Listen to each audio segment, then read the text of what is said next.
Hello, hello, hello. It is me, your true heel phenom, SP3. We are live on YouTube, Facebook, and Twitter for True Heel Heat 127 Double the Partnerships. And we will explain why. We are here to talk about all the latest wrestling news, including the potential AEW New Japan Pro Wrestling partnership. We're also going to be talking about the date announced for WWE Summerslam, as well as the location speculation, the return of John Cena, and rumored SummerSlam main event, recap of AEW Dynamite Friday night, SmackDown, WWE NXT, and Monday Night Raw, the latest controversy for New Japan Pro Wrestling concerning Will Ospreay and his neck injury, preview and predictions for AEW Double or Nothing 2021 tomorrow night in Daly's Place in Jacksonville, Florida, and much, much more. I am back once again with the beautiful, the lovely Miss Krssi Love. What's going on, Krssi? How is everyone? This beautiful morning and afternoon over there for Benno. Yes. Afternoon for some of us, morning for others. We are also back with the resident true heel alcoholic himself in the sunny Indiana, Top Guy JJ. Ooh, I'm so jealous. Oh my God. Oh, it's a little breezy. It's extremely fucking cold this morning. Okay, well, it's cold up here, but it's raining. At least I didn't understand this climate difference. It was literally 85 degrees 2 days ago. It is 45 right now. Yeah, that's... Boy, oh boy. This guy's already complaining, so we're off to a good start. And oh, yeah. Fuck yeah. 40-degree difference? Abso-fucking-lutely. Back with us for this huge edition of True Heel Heat, our weekly podcast, is from Post Wrestling. He is the co-host of the GRAPPL app podcast. This man is known for the moniker Brit Wrestling is Dead. He is the one, the only Richard Benson, aka Benno, back with us on True Heel Heat. What's going on, brother? Hey guys, always good to be here. Happy. We're starting with complaining about the weather, which appeals to me as a British person, so I'm happy. Yeah. It's all we do, man. Full of people over there, which our weather. Oh man, yeah, it'll be stormy one day. It's hot today. I don't know what's going on, but yeah, always at home here with you guys. But yeah, feels good. I've done about 4 podcasts in the last 24 hours, so I'm just trying to live up to your reputation, SP3. That's about half your workload, but I'm trying. Thank you, Benno. Thank you. Y'all both crazy. We need lives, man. That's what we need. I have a life. I have 1-year-old twins and a wife that gets pissed off with me with so much work that I do. So I'm sure I would be mad too. Respect, man. Krssi, you're supposed to have my back. Thank you. I'm just telling you from a No, she's speaking from the woman's side, man. Exactly. I know. I understand what she's saying. We want you to work, but we don't want you to work too much. You just put a big smile on Tia's face. But yes, we are going to be talking about a lot of wrestling news. We have one more special guest gonna join us. Don't worry. I am not false advertising. Card is not subject to change. They are just a late arrival on this edition, but we will introduce them shortly. But this edition of True Heel Heat is brought to you by Powered 4 TV and of course our friends at Battle Club Pro. They are gonna go live today at 3 p.m. Eastern Time, 8 p.m. BST on the Title Match Wrestling Network with Battle Club Pro. May the franchise reign. Their Field of 16 tournament where they will determine the new franchise champion. True Heel Heat is of course the special sponsors for the championship match that's going to take place, and we are the special sponsors for the one, the only, the All-Father, Darius Carter. So we you know who we're rooting for at Battle Club Pro. But we got to remind you guys, if you're watching us on YouTube right now, give us a thumbs up. Share this video with all your wrestling fans, friends, and family. Of course, if you are new to the True Heel Heat YouTube channel, smash that subscribe button, hit the bell to stay notified for all the great content right here. If you're watching us on YouTube, you can also donate $1 or more for super chats or super stickers, and you will be entered into our very special call-in edition for True Heel Heat 130. True Heel Heat 130. We're going to go live and we are going to do a special call in. So anyone that donates a super chat, super sticker, we will send you the link. You will be able to call in and be a special guest on True Heel Heat. So put those in. We got a lot of contributions yesterday for our Dark Side of the Ring live stream with myself and Stat King. So we're hoping that we get a little bit more today. If you're watching us on Facebook or Twitter, drop us a like, drop us a heart emoji, an angry emoji, a laugh emoji. We're going to upset you here. So probably you'll have a lot of angry emojis because we're going to talk about a lot of wrestling news today. We also got to start off this True Heel Heat with, of course, calling out all of you guys, the True Heel roll call. Everyone supporting us. Everybody's got their drinks except for me. I'm a dad. I was just showing off how chilled it is. It's fresh out the freezer. Well, there you go. There you go. Top Guy JJ is in rare form this morning. But yes, we got a shout out. We got a couple of comments already in the live chat. You guys are active already. We got Fifth Generation Carney saying, I hope everyone's doing well. We hope you're doing well, brother. Thank you for supporting True Heel Heat 127. We got Honest Beyond Reasonable saying good afternoon. SP3, say good afternoon to everybody else. I'm about to say, what are we, chopped liver? You don't see 3 other people here? Oh, damn. I'm the only one in the afternoon. I mean, obviously we got an SP fan here. I mean, that's just rude, though. Wow. you could just say good morning, everybody, and then say SP's name. It's just manners. I'm just saying. Yo, you see what happens when you get on Chrissy's bad side? Immediate doghouse. Already, immediately. We also got Frantic World saying, what's up, True Heel Heat, and everyone in the chat. Thank you very much to Frantic. See, this is what I mean by manners. Good morning to you. I hope all is well with you. I hope you enjoy our show. Thank you. There you go. Honest Behind Reasonable saying AEW partnership, what's left on the table for them? The gentleman's agreement. We're gonna get into that for sure. Carnage Payne is not a fan of Benno. He's disagreeing. Brit Wrestling certainly ain't dead. How do you feel about that, Benno? He's not going to enjoy this podcast, is all I'm saying. I mean, I've got my Progress bottle opener here, so like, there's a little bit of Brit Rest still with me, but yeah, we're going to talk about that today. Keeping the faith, and of course, we got Matthew McCoskey, one of the elite good eggs from the Wrestling Daily community. He's saying, "We want Steph. We want Steph. We want Steph. She's coming. She's coming. He ain't lying. He ain't lying. She's coming. She's coming. Don't worry. I hope Steph is coming with that drink." Champagne. I hope right? I don't get drunk before she get here. Yeah, she's pre-drinking. That's what's happening. There you go. There you go. She's getting ready on the outside looking in. So we got to start off things with our True Heel roll call. This is where we shout out everyone who's supporting us. Our top 3 conversation starters on the True Heels group page. Coming in at number 3 is Heels to Faces Wrestling. Coming in at number 2 is our Gino Bismo. Coming in at number 1, once again, is the Negro Buck, Nick Jackson. How do you feel? How do you feel about that, Miss Krssi Love? Are you happy Negro Buck's back in his place? I'm so happy that he's back in his place. That's where he belongs. So take him out of retirement, like it's basketball, and put him in coach. No, we do it like wrestling because I don't think people that retire in basketball, they stay retired. In wrestling, not all of them. No, for the most part, they do. For the most part, they do. Wrestling, however, they don't. Honest Behind Reasonable saying, let me start again. Hi, everyone. Good afternoon, and good afternoon to SP3. See? Thank you, Honest, for redoing that over. Already starting trouble. I mean, obviously it's the afternoon over there, so it's 9 o'clock in the morning over here. So understand Krssi spiciness over here at 9 o'clock in the morning.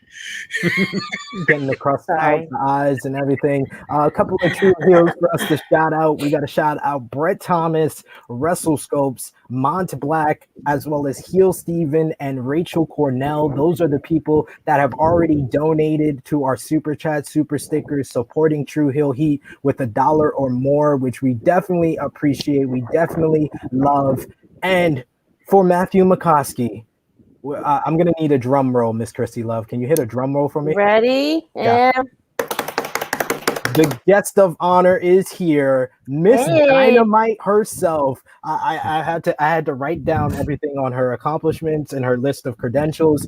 She's a writer for Digital Spy. She is now a contributor to the Inside the Ropes Twitch channel with AEW Weekly. She is the face of AEW content on YouTube on her own channel, Stephanie Chase Wrestling. She is the most beautiful co-host of Wrestling Daily. Yeah, not me anymore. Sorry, guys. And she is Miss Dynamite herself. Welcome back, Stephanie Chase. Hey, hi guys. Hey, hello. Hey, sorry I'm late. How are you all? Great. How are you? I'm good. Yeah, I got the vaccine jab yesterday and it knocked me out. I lost about 4 hours yesterday of my life. I don't remember what happened. And then this morning it's like, oh, it was so hard. And Dynamite that was a late show. That was a really late show. So you stayed up from 3 a.m. to 5 a.m.? I'll be honest, what happened was I was watching it and I said to myself, I will stay up till the Inner Circle segment. So I was doing, do you ever do this when you know you're going to fall asleep and you put like 15-minute timers on your phone? I do that all the time. So it like constantly, to wake me up. So I was doing that and I was totally fine. And at one point at about 3:40 a.m., they put up a graphic that said Inner Circle up next. And I was like, thank God. This segment did not happen till the end. Yes. Basically, I stayed awake the whole time. The last thing I remember was Eric Bischoff coming out. The next thing I remember was it being this morning. Oh, wow. I was so mad. Like, So the segment you wanted to see, you didn't even get to see. No, I did not get to see it live. I was You did better than me. Sorry? The fact that you stayed up that long after getting vaccinated, you're a freaking warrior. Yeah. I know. Whoever put up that up next graphic, Fired. Wow, fired indeed. Fired. Have Stephanie staying up an extra hour and a half for no reason. I love everyone in Dynamite, but I just wanted to see the Inner Circle. Hi, Matthew. Hello. Hello to Matthew saying, yes, Miss Dynamite. It's Steph Chase. He donated $2 with us. I believe North Korea is abducting my stream right now, and I'm a little bit frozen. Yes, so I'm you going to are. let you guys talk a little bit and mingle until I'm going to try to get back in here. All right. So Okay. I'll be back, ladies and gentlemen. All right. He's a victim of American Horror Story right now. So, he's going to go try to resurrect himself. They've been having issues with their Wi-Fi for almost a week now. North Korea done invaded us, and they won't go away now. You're getting taken over now. The Brits and the Irish are running this thing now. It's 2 versus 2. We just need one more. So I hear the guys finally starting to release y'all lockdown a little bit. Yes, we are. Me and Benno even went out last weekend to celebrate. Yeah. Oh, good for you guys. We got to drink. We got to go to a pub called The Wrestlers. Disappointing. No wrestlers before you ask. Yeah, no merch, nothing in there. It was called The Wrestlers. So you think that's like perfect. Right. You go in, there'll be memorabilia. Nothing. No. But it was still cool. We got some good photos there, didn't we, Steph? And we did like We did. bit of a pub crawl. Under the sign, I'm sure the people that ran it were like, why are these idiots wanting photos of their sign? The word that means nothing.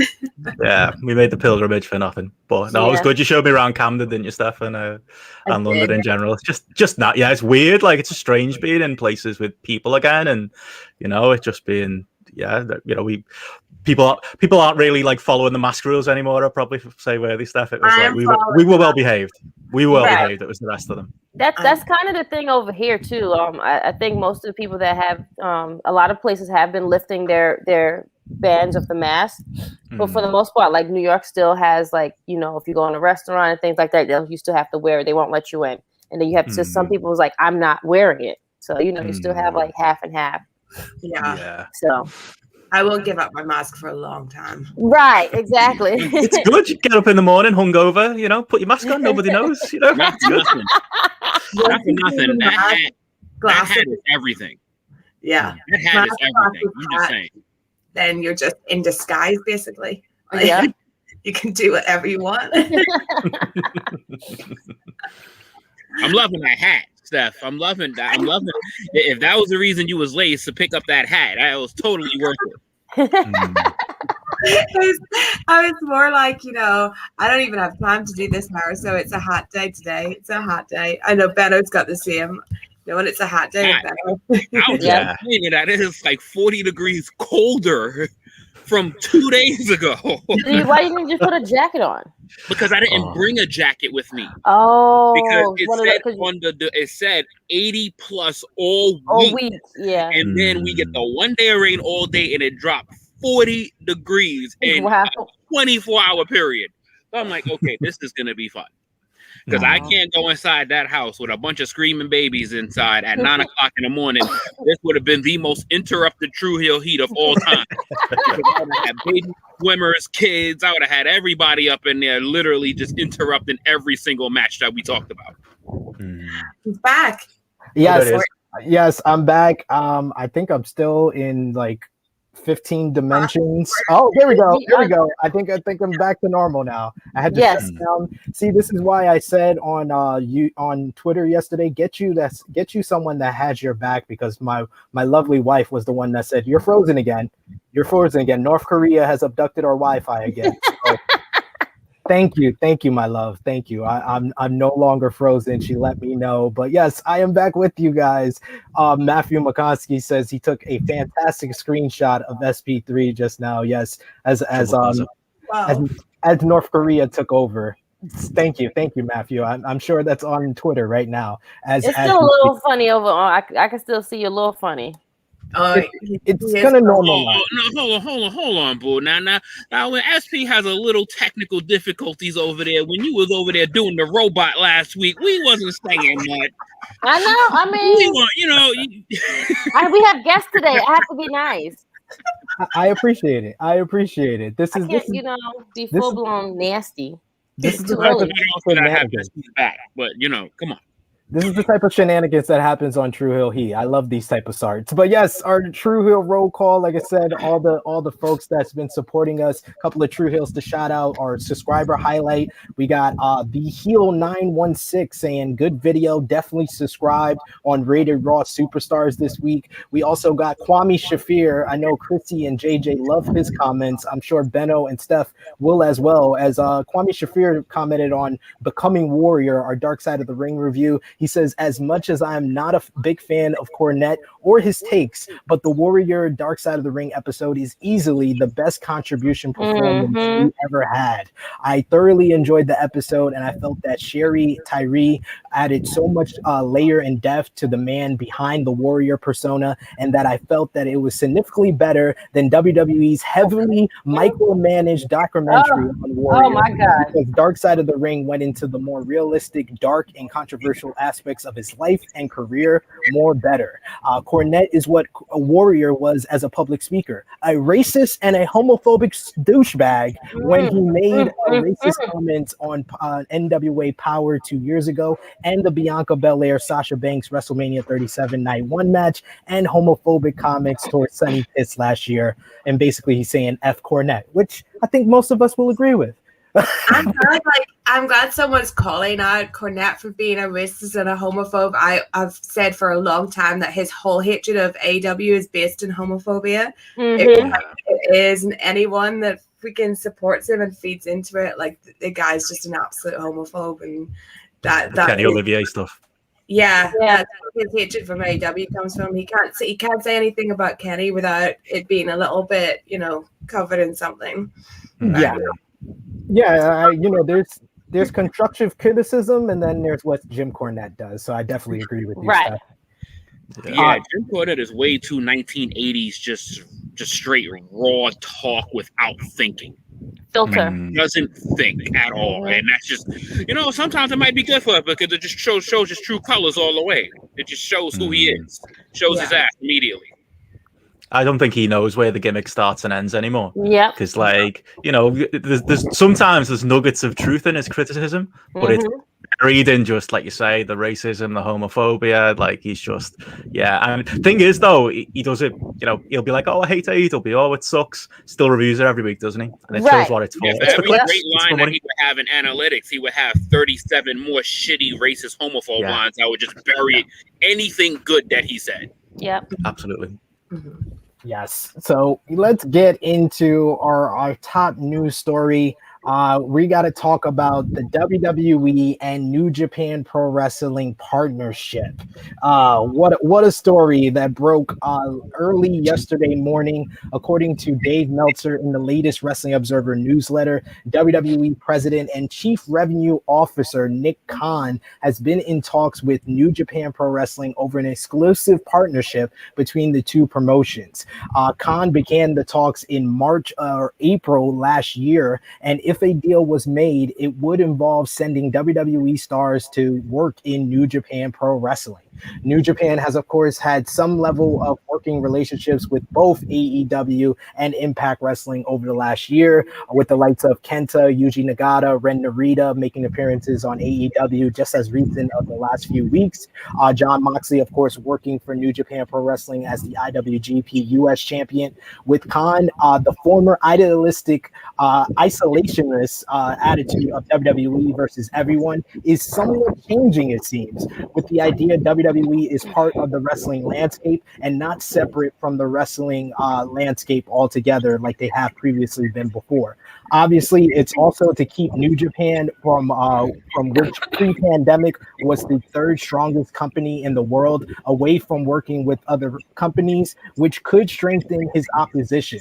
The Observer noted that WWE is aware of younger fans being more aware of New Japan Pro Wrestling, which is the world's third largest wrestling promotion. So a relationship with a company such as New Japan could bring in more viewers. PW Insider's Mike Johnson reports that sources from each company have definitely confirmed that there is communications between the two sides, but said that the main point of the discussion was Daniel Bryan potentially being able to work to some New Japan shows. It is not currently known if those talks were made of anything at all, though Johnson notes that at this time the companies have not built any sort of bridge that could result in them having a full-fledged working agreement. This would also mean, if true, that New Japan's agreement with AEW and Impact is not going anywhere anytime soon, and there is not likely to be New Japan talent showing up on Raw anytime soon, apparently. We also got to make note that Tony Khan then, in a hilarious promo yesterday on AEW's Twitter page, discussed that Nick Khan having talks with New Japan in the Observer, calling him the con man in Connecticut, and basically saying the talks haven't gone that well since New Japan has just sent talent to AEW, and just putting his dick on the table, as some people would say. That part. That part right there. Yep. So yes, let's start off with Miss Dynamite herself. Steph, what's your thoughts on this potential working relationship between WWE and New Japan? It was funny because like yesterday when it broke and I woke up and I saw this stuff about WWE and New Japan, and like everyone was just going mad about it. And I don't know, if it had happened a year ago, I would have been really upset by it, but I feel like now New Japan just, I don't know, I just don't feel the same way about it. And I think that's the problem. Like, I think if they have this relationship, it will be the work. Oh, he's gone again. Yeah. I was like, you are so good, because he was behind for like 2 minutes. I was just about to say, I was recording him to let him see it, because I'm like, you're not going to believe how you're looking right now. Talking. I was like, poor SP. I mean, you definitely finish. I would say definitely finish your take. Right. I will indeed finish my take. So, yes, I feel like the last, especially 6 months, New Japan not done well at all, and it's really gone down. So if this happened a year ago, I'd be really bad. I do think it is the worst thing that New Japan can do, because I think what can save them is an AEW relationship, not a WWE relationship, which would be so bad for everyone, these guys and the Gaijin guys as well. But I feel like, you know, someone asked me on Instagram yesterday what I thought about it, and what I replied with, the song I picked to reply with was REM, It's the End of the World as We Know It. Because the next lyric after they say that is, and I feel fine. And that's how I felt. Like, that kind of summed up, like, it would be the end of the everything, but I kind of feel like I wouldn't be that upset about it, because I just think, but it's also bad as well because it has only been about 6 months or a little bit more that New Japan's been bad. So it would be awful for them, you know, just because things are like shitty now, to make such a big decision, because they can get better. They've got better in the past. I'm not sure that it's going to happen though, but this Nick Khan, like, he has come in to like shake things up so much. But I honestly think Nick Khan is here to sell the company to Disney, and I think that's his drive that price up. All the moves he's been making, like restructuring everything, I think he's here just to sell it off. And I think if that happens, I don't see why or how a New Japan relationship would even work, because I think if they sell somewhere, especially somewhere like Disney, it's going to become a totally different product, kind of like an even worse, more catered to kids, like the old franchise product. And I don't see what would be the point of bringing in, like, working with a lot of great Japanese wrestlers that can't do nothing.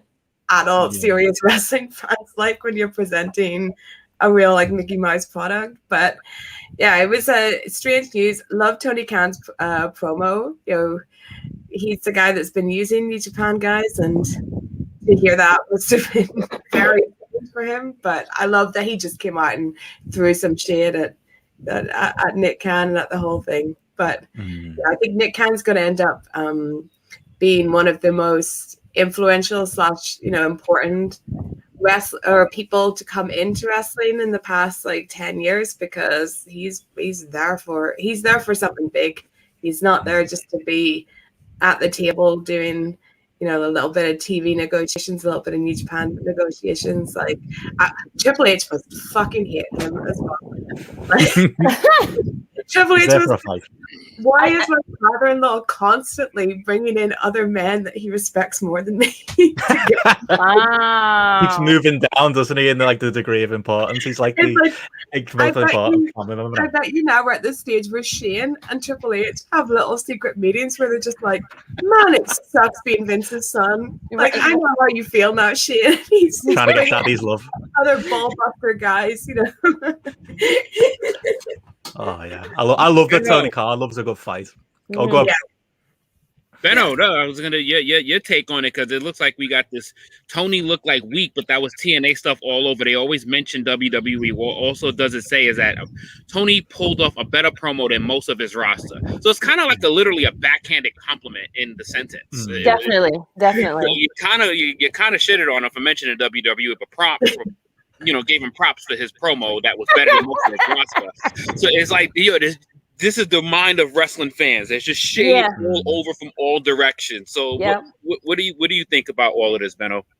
Yeah, I mean, they've got Eddie Kingston on the roster, so I'm not going with Big Tone being the best promo in the company, but I love it. I love this stuff. I love this petty stuff.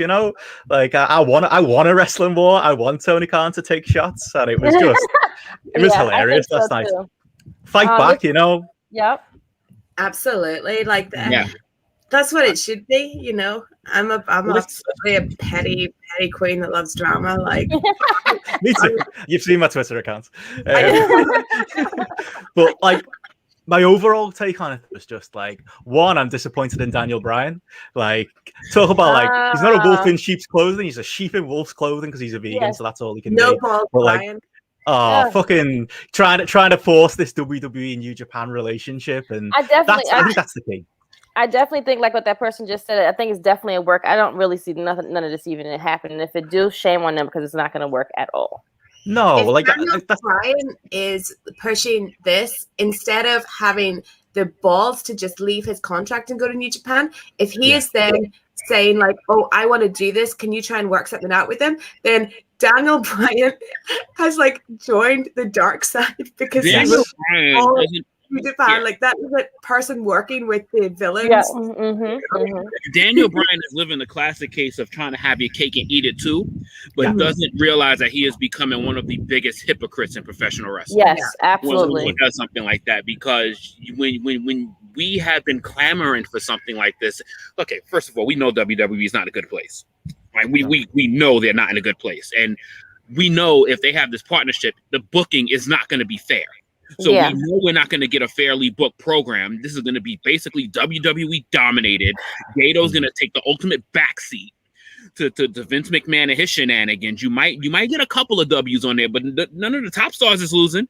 None of the top stars is losing in any of this booking. You ain't catching Roman losing to Okada.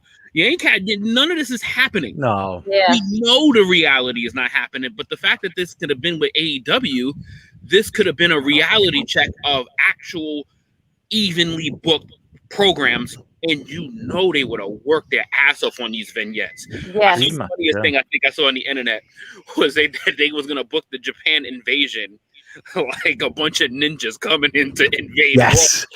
Yep. And it was like, this is the most WWE shit ever, because this is going to be so stereotyped in the booking. It's going to be ridiculous. The promos are going to be cookie cutter ass Japan cut promos. There's going to be no effort in this, just the way they put no effort into 5 hours of their programming every week. The only show that seems to get any effort is Roman's segment. Like that seems to be the only thing that they are concerned about on that on WWE television. And it is just disappointing. It's extremely disappointing. Like, I mean, obviously, as fans, we're going to drink it in. We're going to think of the possibilities. We're going to give it some hope. Yeah. But if you don't watch WWE, this ain't going to, I hope this is going to make you watch it and tune in, because the booking ain't going to be right. New Japan is going to be booked like some third world company that's just coming to invade them, because they're clearly not WWE. They're not the juggernauts with their 1.6 million views on Raw, which is the fourth lowest they've ever had since being aired on TV. But you know, we digress. Yeah. It's like you know, it's like when Daniel Bryan like threatens to retire and comes back, and you know, everyone's like, oh, we're gonna get these dream matches with Chad Gable on SmackDown. No, you're not. You're gonna get a 5-minute shitty match. That's what you're gonna get. No, you're gonna get the weird shit. Like, you're gonna get Tanahashi going one-on-one with Baron Corbin. Yeah, you're gonna get the dumbest pairings. You're gonna get the most unreal bookings. You're gonna get shit that makes no sense. Like, you got Jay White and Seth Rollins slapping you right in the face, but they'll probably pair Jay White with somebody like freaking Jinder Mahal. Like if this happens, I'm starting the hashtag free Jay White. Free Jay White. I mean, they have potential of some good matches, of some really good bangers, but we know they're not. You know the product is gonna be. Yeah, no. Yeah, it's not gonna succeed. Like, they're gonna make Okada. They're gonna make the best wrestler in the past like 4 or 5 years look like a straight good wrestler. He's going to look good. He's going to put out the good effort. He's such a good athlete. Yeah. In your whole fucking roster. Yeah. Yeah. It's like, if you think this is going to go any other way, like I'll always say, like JP on GRAPPL will say, read the fucking history book. Like, read how these things go. Anytime WWE gets into bed with another promotion, look at the 80s, look at the Brit Res scene. They're always the alpha. They're going to scoop up your talent. It's about them. And whereas an AEW relationship would probably be more one-to-one, and it'd be more akin to what New Japan are used to. New Japan are used to bossing Ring of Honor around, or being the alpha in the CMLL relationship. Like, WWE is just, I mean, like Steph said, New Japan has been, you know, not the best for the last year or so. It's been death by 1,000 cuts, and this would be the beheading. You know, a relationship with WWE, they would become NXT Japan. Like, let's all be honest. That's what WWE's endgame would be. On the fucking money. On the fucking money. Corbin goes for end of Yes. days. Oh my goodness. He just pinned Kazuka Okada, the biggest slap in the history of professional wrestling.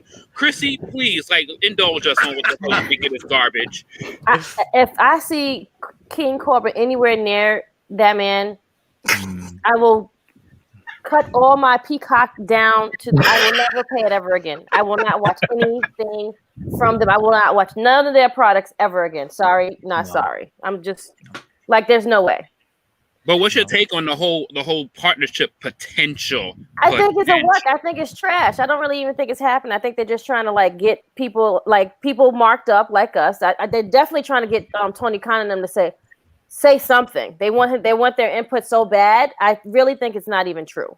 But if it is true, shame on New Japan, because I'm sure there's money that you can get elsewhere. Yeah. Like Tony Khan said, the talks were in March and April. What's happened since then?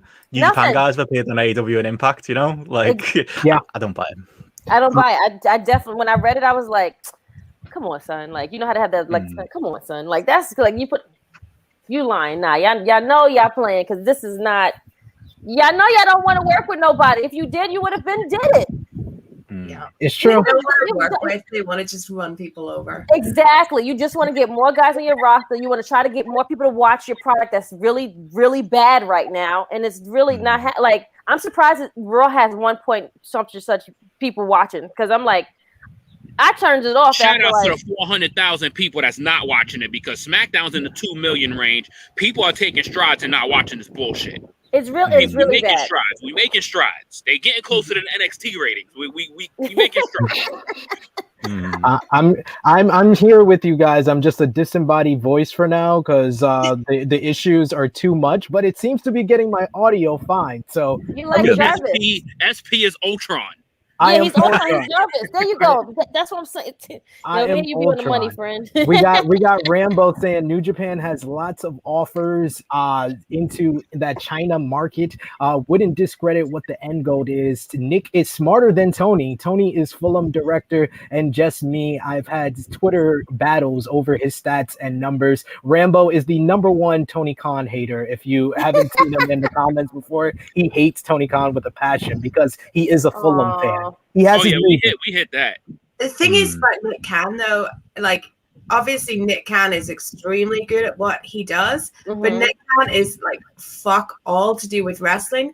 So at the end of the day, like, he could make super deals, but if you're watching WWE because you like wrestling, in the end, it will fuck it all up. Like, he can make great business deals, but it will be detrimental to wrestling, and WWE is a wrestling company at the end of the day. No matter how they dress it up or Disney it is a wrestling company. And at the end of the day, like, when Nick Khan is long out the door and living pretty and all his millions, like, WWE will be left as a absolute shell of something that was once wrestling with no viewers left, and take the money to bank. But and guys, before I just want to chime in before SP takes over. Do you guys understand the roster that the WWE has and how sad this is? Yeah. Like, they have the potential of the greatest matches that we have ever had our thoughts to put together for. And we just know, we already know it ain't happening. Like, to know that it's not going to happen, it is so ultimately disappointing, because NXT UK's roster is awesome. NXT's roster is awesome. House people, the SmackDown roster is amazing, and there's some folks on Raw that's good, but we already see the writing on the wall. This does not spell well for any of us fans. If this the ink is not even on the paper yet, we already know what the product will be. Yeah, that's it. But that's the thing. Like, you get that from like the WWE fans. But like, well, if you don't like it, don't watch. Like you said before, people aren't watching. People are tuning out. It's the worst TV show on television. Don't watch Raw. 3 hours. I'm silent. Raw needs to be. It needs to be 2 hours or something, because 3 hours is just not. It's just, you don't need it anymore. It's over. You don't need it. The police can't even survive there for that fucking long. They're like, I can't take 2 months of this shit. They're not gonna fall back from 3 hours. They make too much money off that third hour. That's what it's all about. It's about the bottom line for them. Yeah, we got that's the unfortunate reality. Honest Beyond Reasonable saying I like to see just NXT UK collab with New Japan and maybe NXT. That's all, as they still kind of could do more hard-hitting style. Walter versus Okada. I don't agree with that because NXT UK is like the stepchild, the redheaded stepchild of WWE. The redheaded stepchild. They don't pay attention to it's the middle child actually. Like, they don't pay attention to them. They're just over on the side, and although the matches would be good, WWE would probably win all of them. And for New Japan to be lowered than NXT UK is a slap in the face of every freaking New Japan fan around in the universe. If you want to see like NXT UK versus New Japan, just freaking go and watch some Rev Pro shows where they have UK talent having actually good matches with New Japan, and it's a proper relationship. And if WWE gets in bed, that ain't gonna happen anymore. So I'm not here for Wolfgang versus Tanahashi. Yo, you know, Walter is gonna hit 1,000. Walter is gonna hit 1,000 days as champion, and no one's gonna care. Yeah. That's where the list begins and ends on NXT UK as well. It's Walter. Let's all be honest. That's what we're talking they don't about. have anything for him. Like, if this was a title run that actually meant something, that 1,000 days would mean something. But we're literally seeing this man once every 4 to 5 months, and we don't even know what is going on. There's no stories involved with him. He's gonna hit this milestone. They're like, oh shit, okay, that's cool. That's nice. They'll give him a little nice little small video, and that's it. Now he'll get an Instagram post. No challengers for Walter, and half Walter himself, who appears to be not a WWE mark at all and just does whatever the fuck he wants. That's what I love about him. America for a week or two if he wants, and at the end of the day, like, Walter is awesome, but he wants to do his own thing.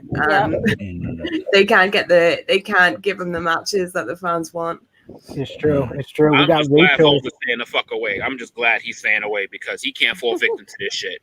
But it's like if Walter staying away, it's like he's a tree in the woods. If it falls down, did it really fall down? You don't hear it, you don't hear about Walter anymore unless he's on NXT. So I don't think that's the best thing for him at the end of the day. We got Rachel in the comments saying, I think really Steph is right about Nick being all business. However, flip side, I argue Tony is too much of a fan and maybe lets his heart decide, like being a kid sometimes being on screen. Which con do you guys prefer as far as like the mentality to the business, Tony or Nick? Tony. Tony. Nick will be gone in a year, like Steph said. Right. Yeah, I would agree with Tony because Tony has his pulse on the business. He's a fan at the same time, but he has his fingers on the pulse. Like he can tell what the people want. Like if they have a bad segment on AEW, you'll know that he's heard the feedback, and there will be something rectified about that. They don't listen at all on the other side. Yep. There's no listening at all. At least you can tell and know that they listen to us on that side. Yeah. I think that Tony, what you see on screen with Tony, such as the video he made yesterday that maybe some people don't like or think is childish, petty, whatever, that's what you're seeing of him on screen, being a maybe excited, like fan, happy to be on wrestling. But behind the scenes, he seems to be doing a really good job. As Top Guy just said, he does seem to listen, and he does seem to be doing everything right, because look at the deals they're making, the moves they're making. Like, things have gone extremely well for them in the past 2 years. So I don't think it's like a detriment that he is such a wrestling fan, because I think he does have 50% of him that is a serious businessman running a serious company. Very true. We got Romeo saying, think of how far Daniel Bryan has come in the eyes of WWE, from getting fired for choking out Justin Roberts to being able to negotiate working across companies. So that brings me to a question for everybody. Do you think WWE's main goal in a working relationship with New Japan would be to re-sign Daniel Bryan, or is it really to cut the legs off of AEW with their relationship with New Japan? Benno? It's a defensive move. It's a defensive move. Like they don't want Daniel Bryan. They've never wanted Daniel Bryan. They just don't want Daniel Bryan to go somewhere else. Like, they don't want Daniel Bryan to be in AEW or New Japan, and they don't want AEW to have that relationship with New Japan. It's a defensive move from a paranoid, senile old man. Like, that's what this is. Yep. Krssi?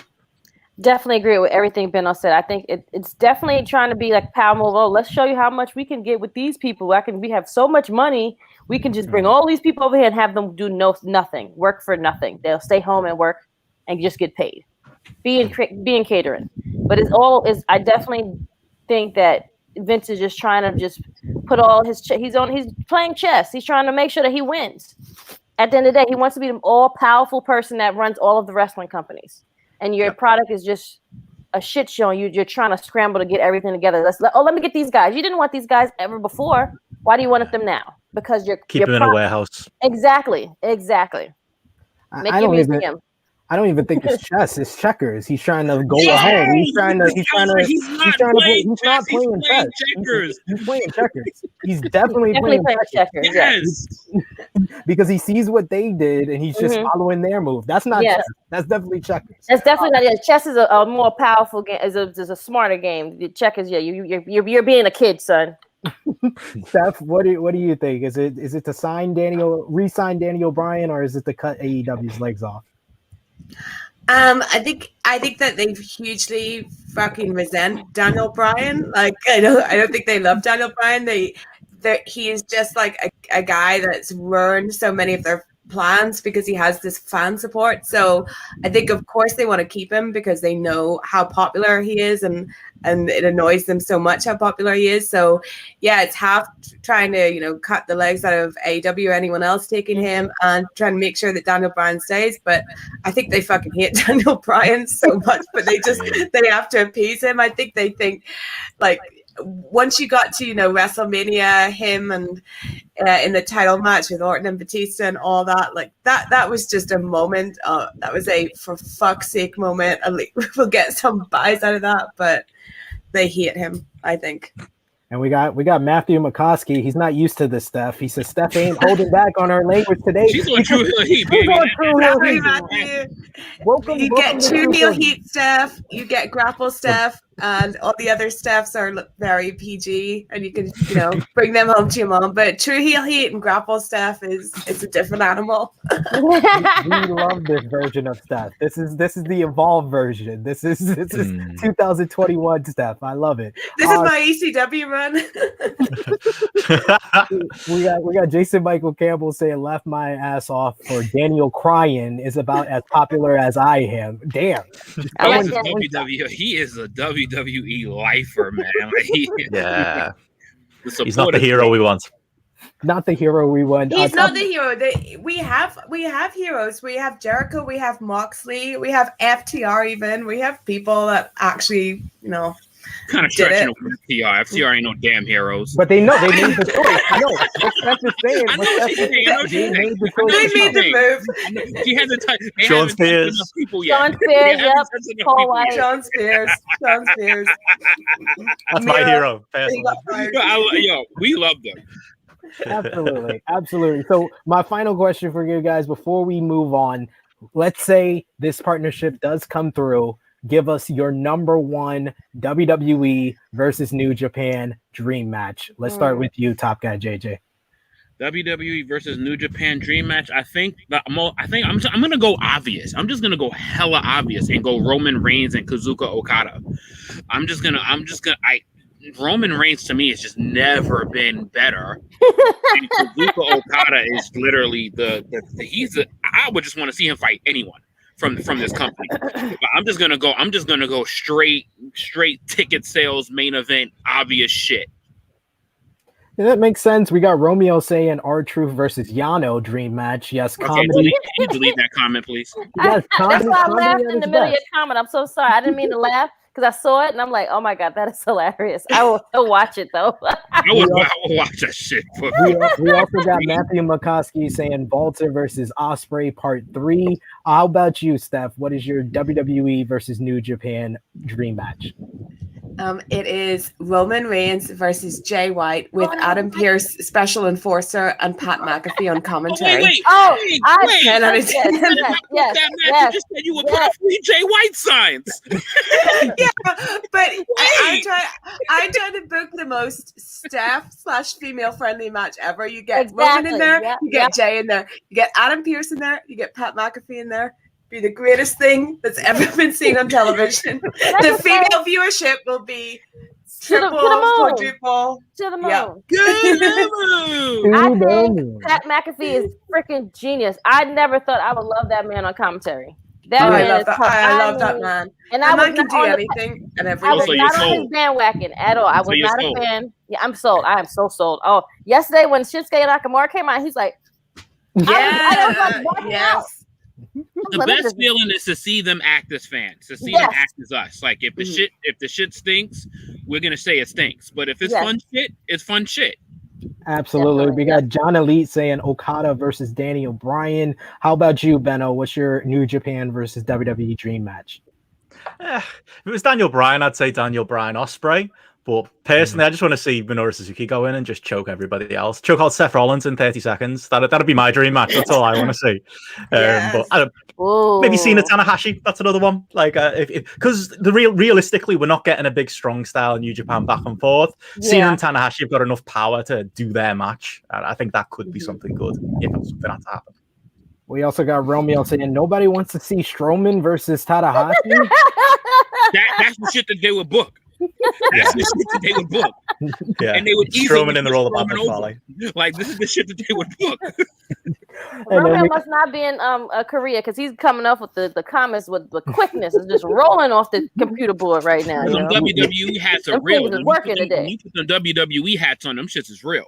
we got Fifth Generation saying Shingo Takagi versus Matt Riddle, and we got also Romeo saying Usos versus God. Krssi, what's your New Japan WWE dream match before we move on? I was gonna say Roman and Ospreay, or Roman and Jay White, of course, or I can also see Seth and Ospreay. Either one, I think the viewership would be to the moon, just like Steph said, with all the women watching, Pat McAfee on commentary. It would be genius. It'd be awesome. And then we got Russell Scope saying Reginald to win the G1. Don't do this to me. I hate the fact that y'all minds go this fucking loony. You know what? I love every bit of it. I don't even thought of Reginald at all. And then when he pops up, it's like, oh shit, this is some shit they would do. They would do this. They would do this. And the whole thing with R-Truth, that shit is, they're going to do that. You know they're going to do that. And it's going to be mad funny, though. So Gato would definitely become the 24/7 champion. Yes, right away. That would be New Japan's win right there. That would be their win in the partnership. Who's the 24/7 champion right now? I think it's Tozawa. Akira, and I only saw that because of fucking Instagram. Oh my god! Like, okay. Because they did that welcoming back the fans and all of that bullshit, that bullshit vignette with all the welcoming the fans back, and I was like, oh, he's the champ. Because I haven't watched Raw in like a month. Yeah, I don't know. Yeah. We got Romeo saying Seth versus Ospreay already got a storyline. We also got Fifth Generation saying Cesaro versus Kota Ibushi. Ooh. These are the matches we would talk about. Yeah. John Elite saying Bad Luck Fale are good brothers versus another good one. Flea. That's a good one right there. That's a good book it. And then we got the Earth 2 of what WWE would book, Gato versus R-Truth. Classic. Oh, God. That shit would probably main event fucking Wrecking Day. Their pay-per-view called Wrecking Day or some shit. Benno's face, he was like, oh, God. Like, Jesus. I could just picture all these guys on 205 Live. That's what's happening. You mentioned Tozawa. The videos and the amount of time they would put this shit into every Raw. They would give this shit a whole segment every week. Yo, I needed this laugh. This segment right here for the win, friend. This right here. Oh my God. Wow. This is the way to start off True Hill Heat 127. The only thing I would like to just the fact that Daniel Bryan is what WWE doesn't understand. That's why they hate him so much. He wasn't primed for their spot, and he just happened to just gravitate to people that actually loves wrestling. They don't get that part. They don't get that he's an actual wrestler. They hate that shit, that he's not a sports entertainer. They fucking hate that shit to their core.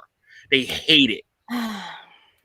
Hey, it's something for them to hate, but we will surely talk more about this as we get more updates on the WWE and New Japan potential partnership or what's going on with AEW and New Japan. We will keep you updated on True Hill Heat, but we got to move on to SummerSlam updates. WWE announces the date of WWE SummerSlam and rumored main event / host for the event. After reports from Andrew Zarian of the Madman Podcast and WrestleVotes, WWE confirmed and announced that this year's SummerSlam will take place on Saturday, August 21st from a summer destination location. Both Zarian and WrestleVotes have teased over the past week that the event will take place at the Alliant Stadium in Las Vegas, Nevada, the home of the Las Vegas Raiders of Oakland. I'm going to call them that from now on. However, over the past week, it was announced that Manny Pacquiao versus Errol Spence Jr. Boxing fight will take place on the same date, Saturday, August 21st in Vegas. Fightful Select has a new update on recent reports regarding the SummerSlam locations. The report notes that the varying reports regarding locations have all apparently been true at some point. However, officials have still been going back and forth on exactly when and where the show will take place. In other words, it appears WWE is still attempting to finalize and work out those details. The report also notes that WWE officials hope to announce the actual date and location for the event by Memorial Day, which is on Monday, May 31st.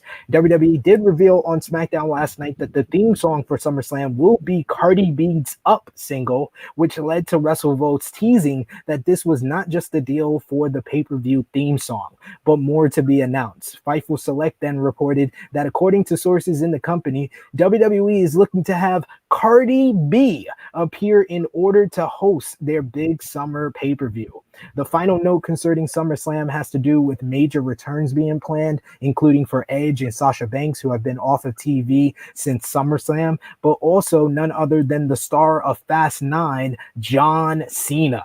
WWE is planning a big main event for the show, according to Wrestling Observer newsletter, as they want a big main event and guest host to make the show stadium worthy. The rumor at this time is Roman Reigns defending the Universal title against John Cena. There were talks with Cena to appear on the July 16th episode of SmackDown, but those talks were not finalized yet. People in the company have discussed Reigns versus Cena, although it's not confirmed yet. There are also other possible opponents for Reigns, such as The Rock, if that isn't saved for WrestleMania 39, Brock Lesnar, Bill Goldberg, and The Undertaker. The report described the last two as a real stretch, though. What are your thoughts on SummerSlam taking place on a Saturday? Top Guy JJ, you had the best response to this report, so take it away. What's your thoughts? Unfucking believe, yo. This is what I'm saying. They have no fucks about fans. They don't care. All they care about is filling up that arena and getting some ticket sales. Because no one in their right fucking mind wants to see Roman Reigns versus John Cena again after we watched Roman literally own Cena for like 4 months. That won't be prime because to this day, John Cena still has never beaten the guy. So why the fuck would it be any different as a guest appearance? Like, it is just... I can't understand them. Like, I can't understand their thinking. They literally have no thought as we don't remember shit that literally just happened. And they're going to put these guest appearances, these guest hosts, these guests.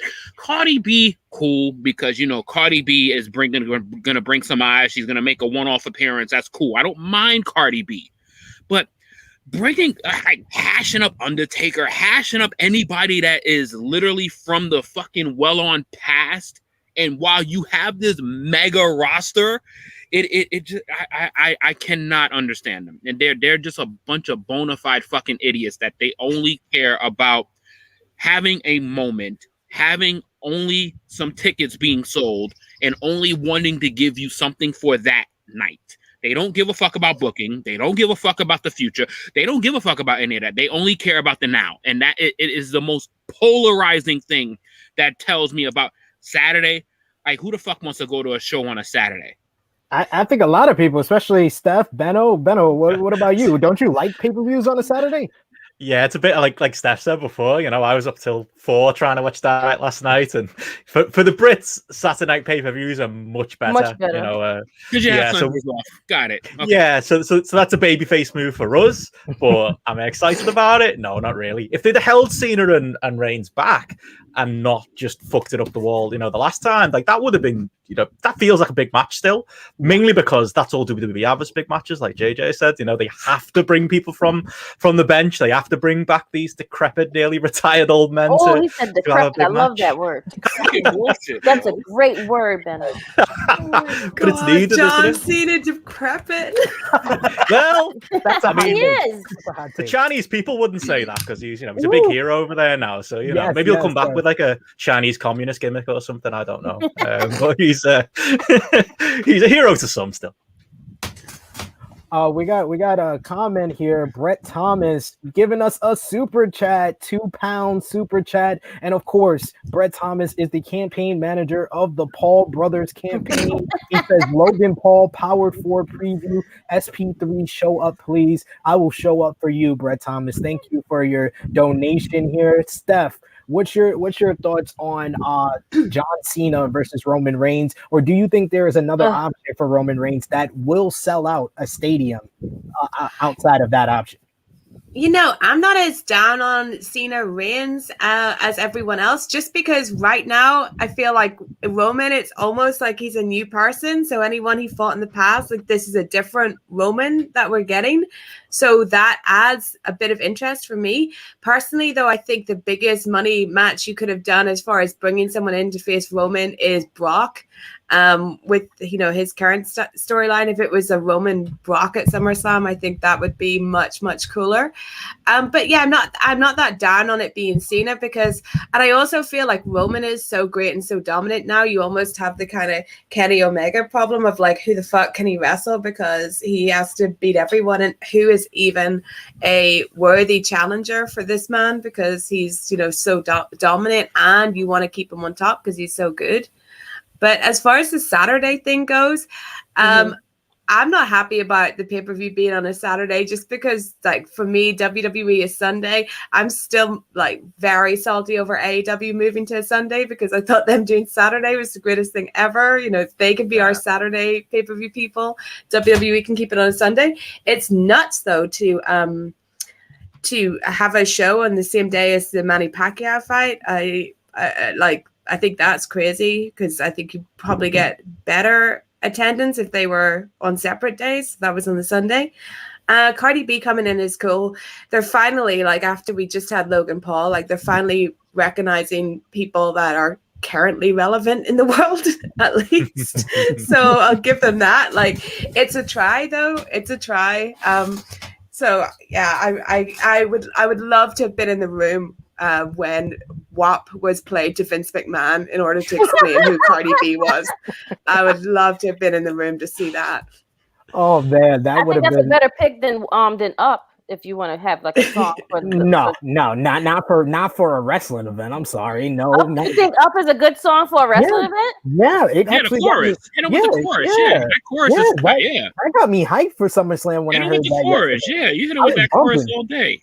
I was bumping. That was like one of the highlights of SmackDown for me, hearing that theme song. But it was my dream match. My dream match for SummerSlam. You wanna put butts in the seats in the stadium. It ain't no John Cena versus Roman Reigns. Like I told you guys at WrestleMania, the money matchup was Damian Priest and Bad Bunny versus The Miz and Morrison, because they had a Grammy Award-winning artist in the match. How do you top that? Bad Bunny hopped so Cardi B can run and fly. So you have Bianca Belair and Cardi B versus Sasha and Bailey. Money. You just sold out the whole stadium. That's actually very well. I seen you put that up yesterday. I think that's actually genius, son. I think it would be more money if we got Cardi to team with Megan Thee Stallion. That would be amazing. And take on Bianca and Sasha as a team. That would be a money. Megan could come in as a supporter, but they need an actual wrestler in there to actually carry Cardi to carry them ladies to a match. Right. I think Megan could wrestle a match 100%. I just got killed. I would put my money more on Megan than Cardi. Yeah, but I ain't putting a lot of money on either one in a match. I just got kills. This is why me, Steph, Benno, we are like better than Pat Patterson, Gerald Briscoe, and Vince McMahon sitting by the pool. We are. She elevated my idea. Megan Thee Stallion, that's money. That's how you sell out the joint. Miss Krssi Love, what do you think? Do you think that this event is going to take place on Vegas? And if not, what summer destination location can SummerSlam go to? Vegas is not a bad option. It is if Manny Pacquiao is on the same day. That's what I'm asking. Yes, you're right. So they definitely got to go to California then. California or like Texas. Fuck it, let's go to Texas. They're way in Texas right now. Let's go to Texas. We go to Dallas Stadium. I want to go to Texas. Let's go to Texas. We go to Texas, get some barbecue out there and everything. Be on the money. So yeah, definitely can't do Vegas because but yeah, if you're doing it on a Saturday, it's good for me because the next day, Sunday, you're not up all late watching, the pay-per-view. But if you do it on a Saturday, which is fight night, people are gonna put all their money out on a fight than your wrestling event. I'm sorry. Now, if you have those diehard fans will watch both, maybe, but everyone else is gonna watch the boxing match. Everyone's gonna watch Manny Pacquiao for sure. It's been proven. Everyone will watch boxing before they watch the wrestling. Yeah, boxing, UFC, like Romeo said. Romeo also says, you can't go head-to-head with Manny in the same city, especially if it being a Fox Sports production. Conflict of interest, unless WWE starting SummerSlam at an earlier time. Yeah, I'm about to say Fox Sports would definitely veto that whole thing. Probably. Yeah, they start SummerSlam at like 6 o'clock. Then end the show by 9. That'd be good first. Yeah, that'd be good. That'd be a first, and then it definitely would be good because the boxing matches the good ones don't start until like 10 o'clock anyway. Exactly. Yeah, that might be something for the Brits to push, the UK folks, because I'll be from 11. I'll be from like 11 to 2. That's perfect. Yeah, that's perfect. Well, yeah, that's double events. That's an early night for me. I'll take it. All for it. We also got Romeo saying, "Sign me up just for the promos between Cardi and Bailey." Imagine. I think that would be so good. Bailey, oh my God, Bailey would be. They would need to have the censors ready for Cardi's mouth, bro. Like, yo, they would have to be on deck with them shit, yo, because there's no way, Cardi is gonna curse her the fuck out. Cardi, it's like Cardi had to show Cardi learns. She's gonna learn how to wrestle. Watch, I guarantee it. Book it. It's the next elevation of her whole show. It's gonna be great. It's gonna be great. We also got Rambo asking, will John Cena show up with his JBL haircut? Yes. Does John Cena's JBL haircut make him less attractive? He was never attractive. Sorry if he's watching. Thank you. I never. Yep, there we go. Never. That part. I love it. I love the analysis here. But yes, we're going to have more news on SummerSlam as it comes to us. But we got to move on, ladies and gents, to what we missed. And of course, what we missed last night was AEW Friday Night Dynamite. It was Friday. Actually, on a Friday night. I thought it was pretty cool. It's getting us ready for Rampage when Rampage debuts in August.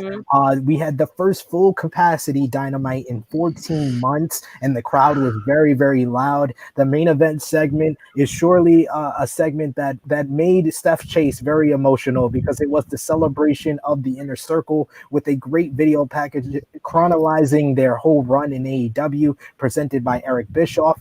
But the Pinnacle, aka the Pineapple, interrupted, attacking Dean Malenko on the TIAA field, and then sneak attacked the Inner Circle. FTR giving Santana and Ortiz vicious power drivers through the tables and laying out the other members with steel chairs. We also had Orange Cassidy lay out both Kenny Omega and Pac ahead of the AEW Championship three-way. Moxley and Kingston cut a fantastic promo ahead of Double or Nothing on the Young Bucks, calling them the Flanders twins, which popped me and popped my girlfriend who hates the Young Bucks. She enjoyed them being called the Flanders twins. Darby beat Cesar Bononi, and Scorpio Sky and Ethan Page defeated the Dark Order. Then Sting pulled an old trick out of his bag with the multiple stings before chasing off Ethan and Scorpio. Miro defeated Darius Martin to retain the TNT Championship, and then was confronted by Lance Archer, who stood tall ahead of their TNT Championship matchup. We also had Hangman Page got bloody in his match, in his win over Joey Janela, and then was confronted by Brian Cage, who he told to leave Team Taz in the back on Sunday. And we had Hikaru Shida was presented with a brand new, much improved AEW Women's World Championship. However, in a controversial display by the Spanish announce team, in particular Willie Urbana, were heard making fun of Shida's accent on air in an embarrassing, insensitive display. That's all I will say about that. That is not worth our time too much, because that was really uncalled for and didn't need to be happen. And I hope AEW addresses it. They've been tagged multiple times with the video, with the audio on Twitter, so I'm sure they will respond to it either before Double or Nothing or with the media scrum following the event. But let's go to Miss Dynamite herself. What was your overall thoughts on Friday Night Dynamite, and what stood out the most to you? My overall thoughts was it was a pretty good show. Nothing like majorly exciting, but a very good, we're going into a pay-per-view show. And it felt like kind of just like a little exhibition of things. We have all the fans back, our pay-per-views in 2 days, one a different night. And it was just a fun show. But I really want to get into the Inner Circle segment so much. I got a lot to say. I love this. And you know, SB3, my emotions about the Inner Circle, we talked about this the other day. Everyone knows I'm on edge emotionally over this. Firstly, the only negative I have to say is, why did you fly Eric Bischoff out to say, here's a video package? If you were going to fly someone out to do that, hello, me. Like, all this man did was go to a video package. I could have done that, and I fucking love the Inner Circle. So, only negative was, Eric, I don't know why you were there. I don't know why you were there to have Jericho say thank you for everything. I personally would not be thanking Eric Bischoff if I was Chris, but anyway. So that just made me like, yeah. But other than that, firstly, video package, lovely, got me really emotional. They all did so well talking. I think Santana and Ortiz are just they should always have been given the mic more, because we had this like a while ago when it was Jericho, Moxley and the eye stuff, and Santana and Ortiz really stood out during that. And then we had a whole period of them being mutes again. And now that they've been talking more, they've been really, really good. Jake Hager, of course, is the person I think that if the Inner Circle breaks up that I fear for the most, because I think it'll just take his happiness away. So it was really nice to hear him speak, and, you know, stay together for Jake, guys. But and then, of course, you had Jericho being fucking awesome, dropping a Guns N' Roses reference, my favorite faction, dropped a reference to my favorite band. I was nearly in tears. Amazing. But I thought that this part of the segment really tried to put it in the heads that they are going to split up, because it wasn't like them standing here saying, we're not going to split up, we can't be beaten. It was more like, if this is the end, guys, you know, we had a good time. It felt like in a film when everyone knows the car's about to go over the cliff, and they're all just like, we love you so much, this is the end. You know, it felt more like that than the regular kind of wrestling segment of, you're not going to beat us because we're so strong. And then also we had, of course, the Pinnacle interrupting. What I thought was really good about this was it was a nice little teaser, because they showed how easy it is to run from Daly's place into the stadium, which is, I think, what they're going to do in the actual match to give the live crowd that element of the Stadium Stampede. So I thought that was a good little show of like, hey, guys, we are giving you some live stuff tomorrow night that's going to happen, or Sunday night that's going to happen in the ring. Here's how easy it is to run. Some people ran faster than others to the stadium, though. It has to be said. I maybe would have pre-recorded that bit. For sure.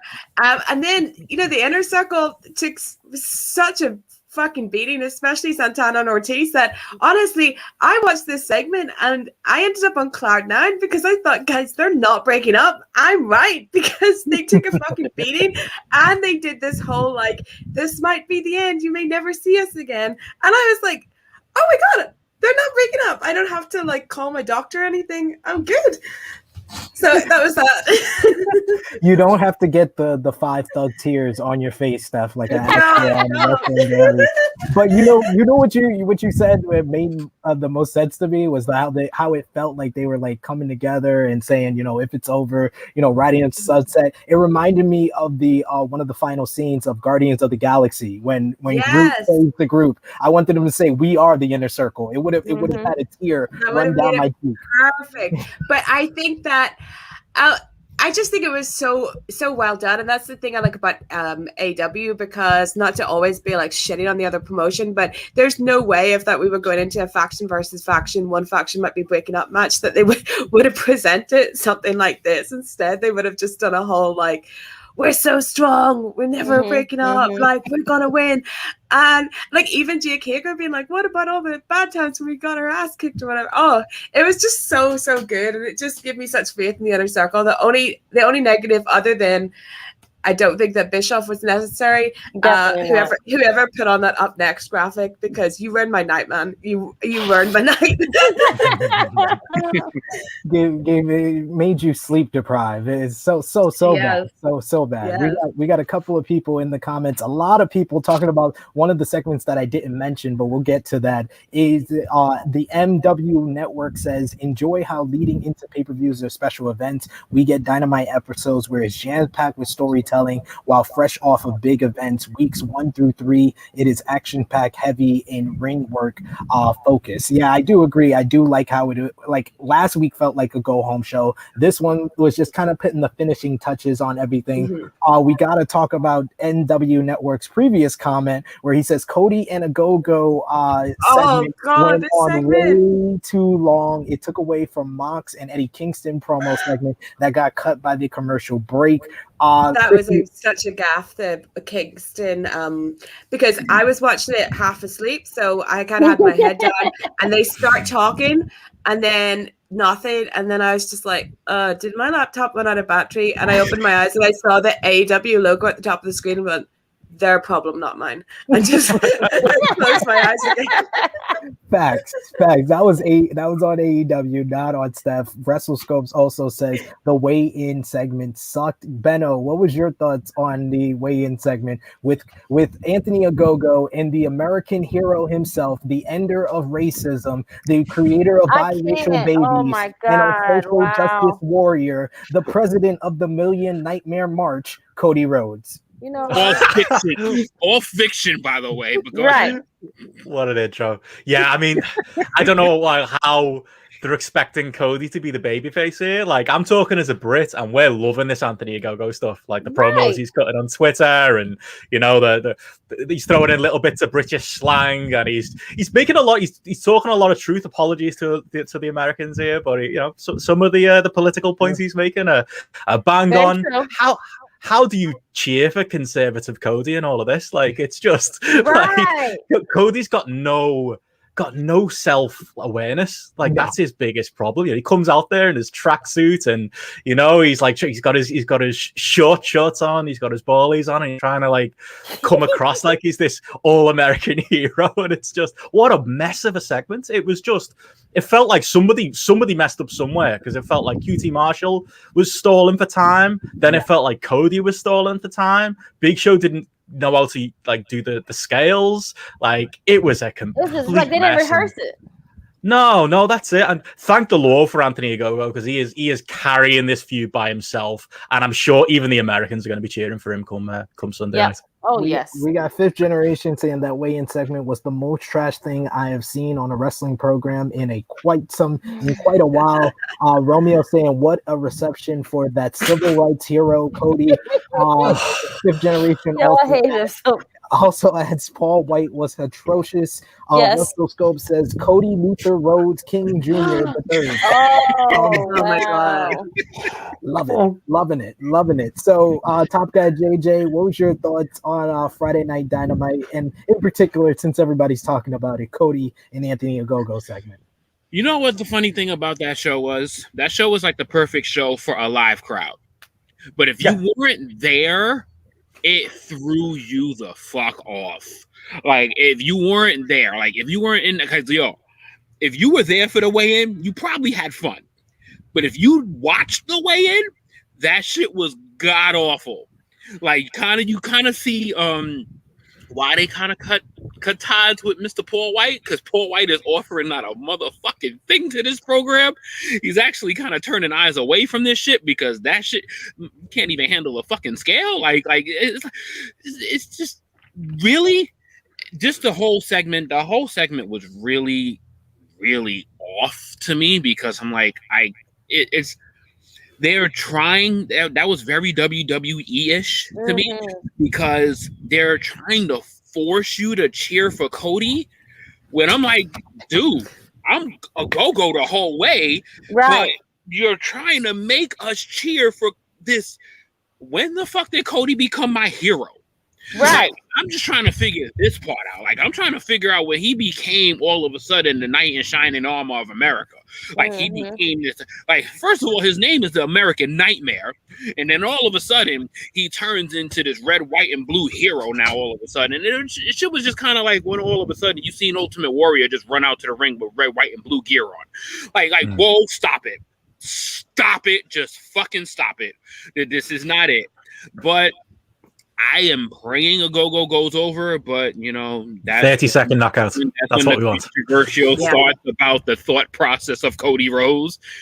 But Dynamite was a strong show. I thought it was a perfect show again for the crowd. I think that when you have a crowd there in live attendance, the segments that they cut were very purposeful for the audience there. Like the exchange between Miro and Lance Archer was literally crowd driven. The stuff that the promos were crowd driven. Like everything, it felt like the Jade Cargill thing was crowd driven.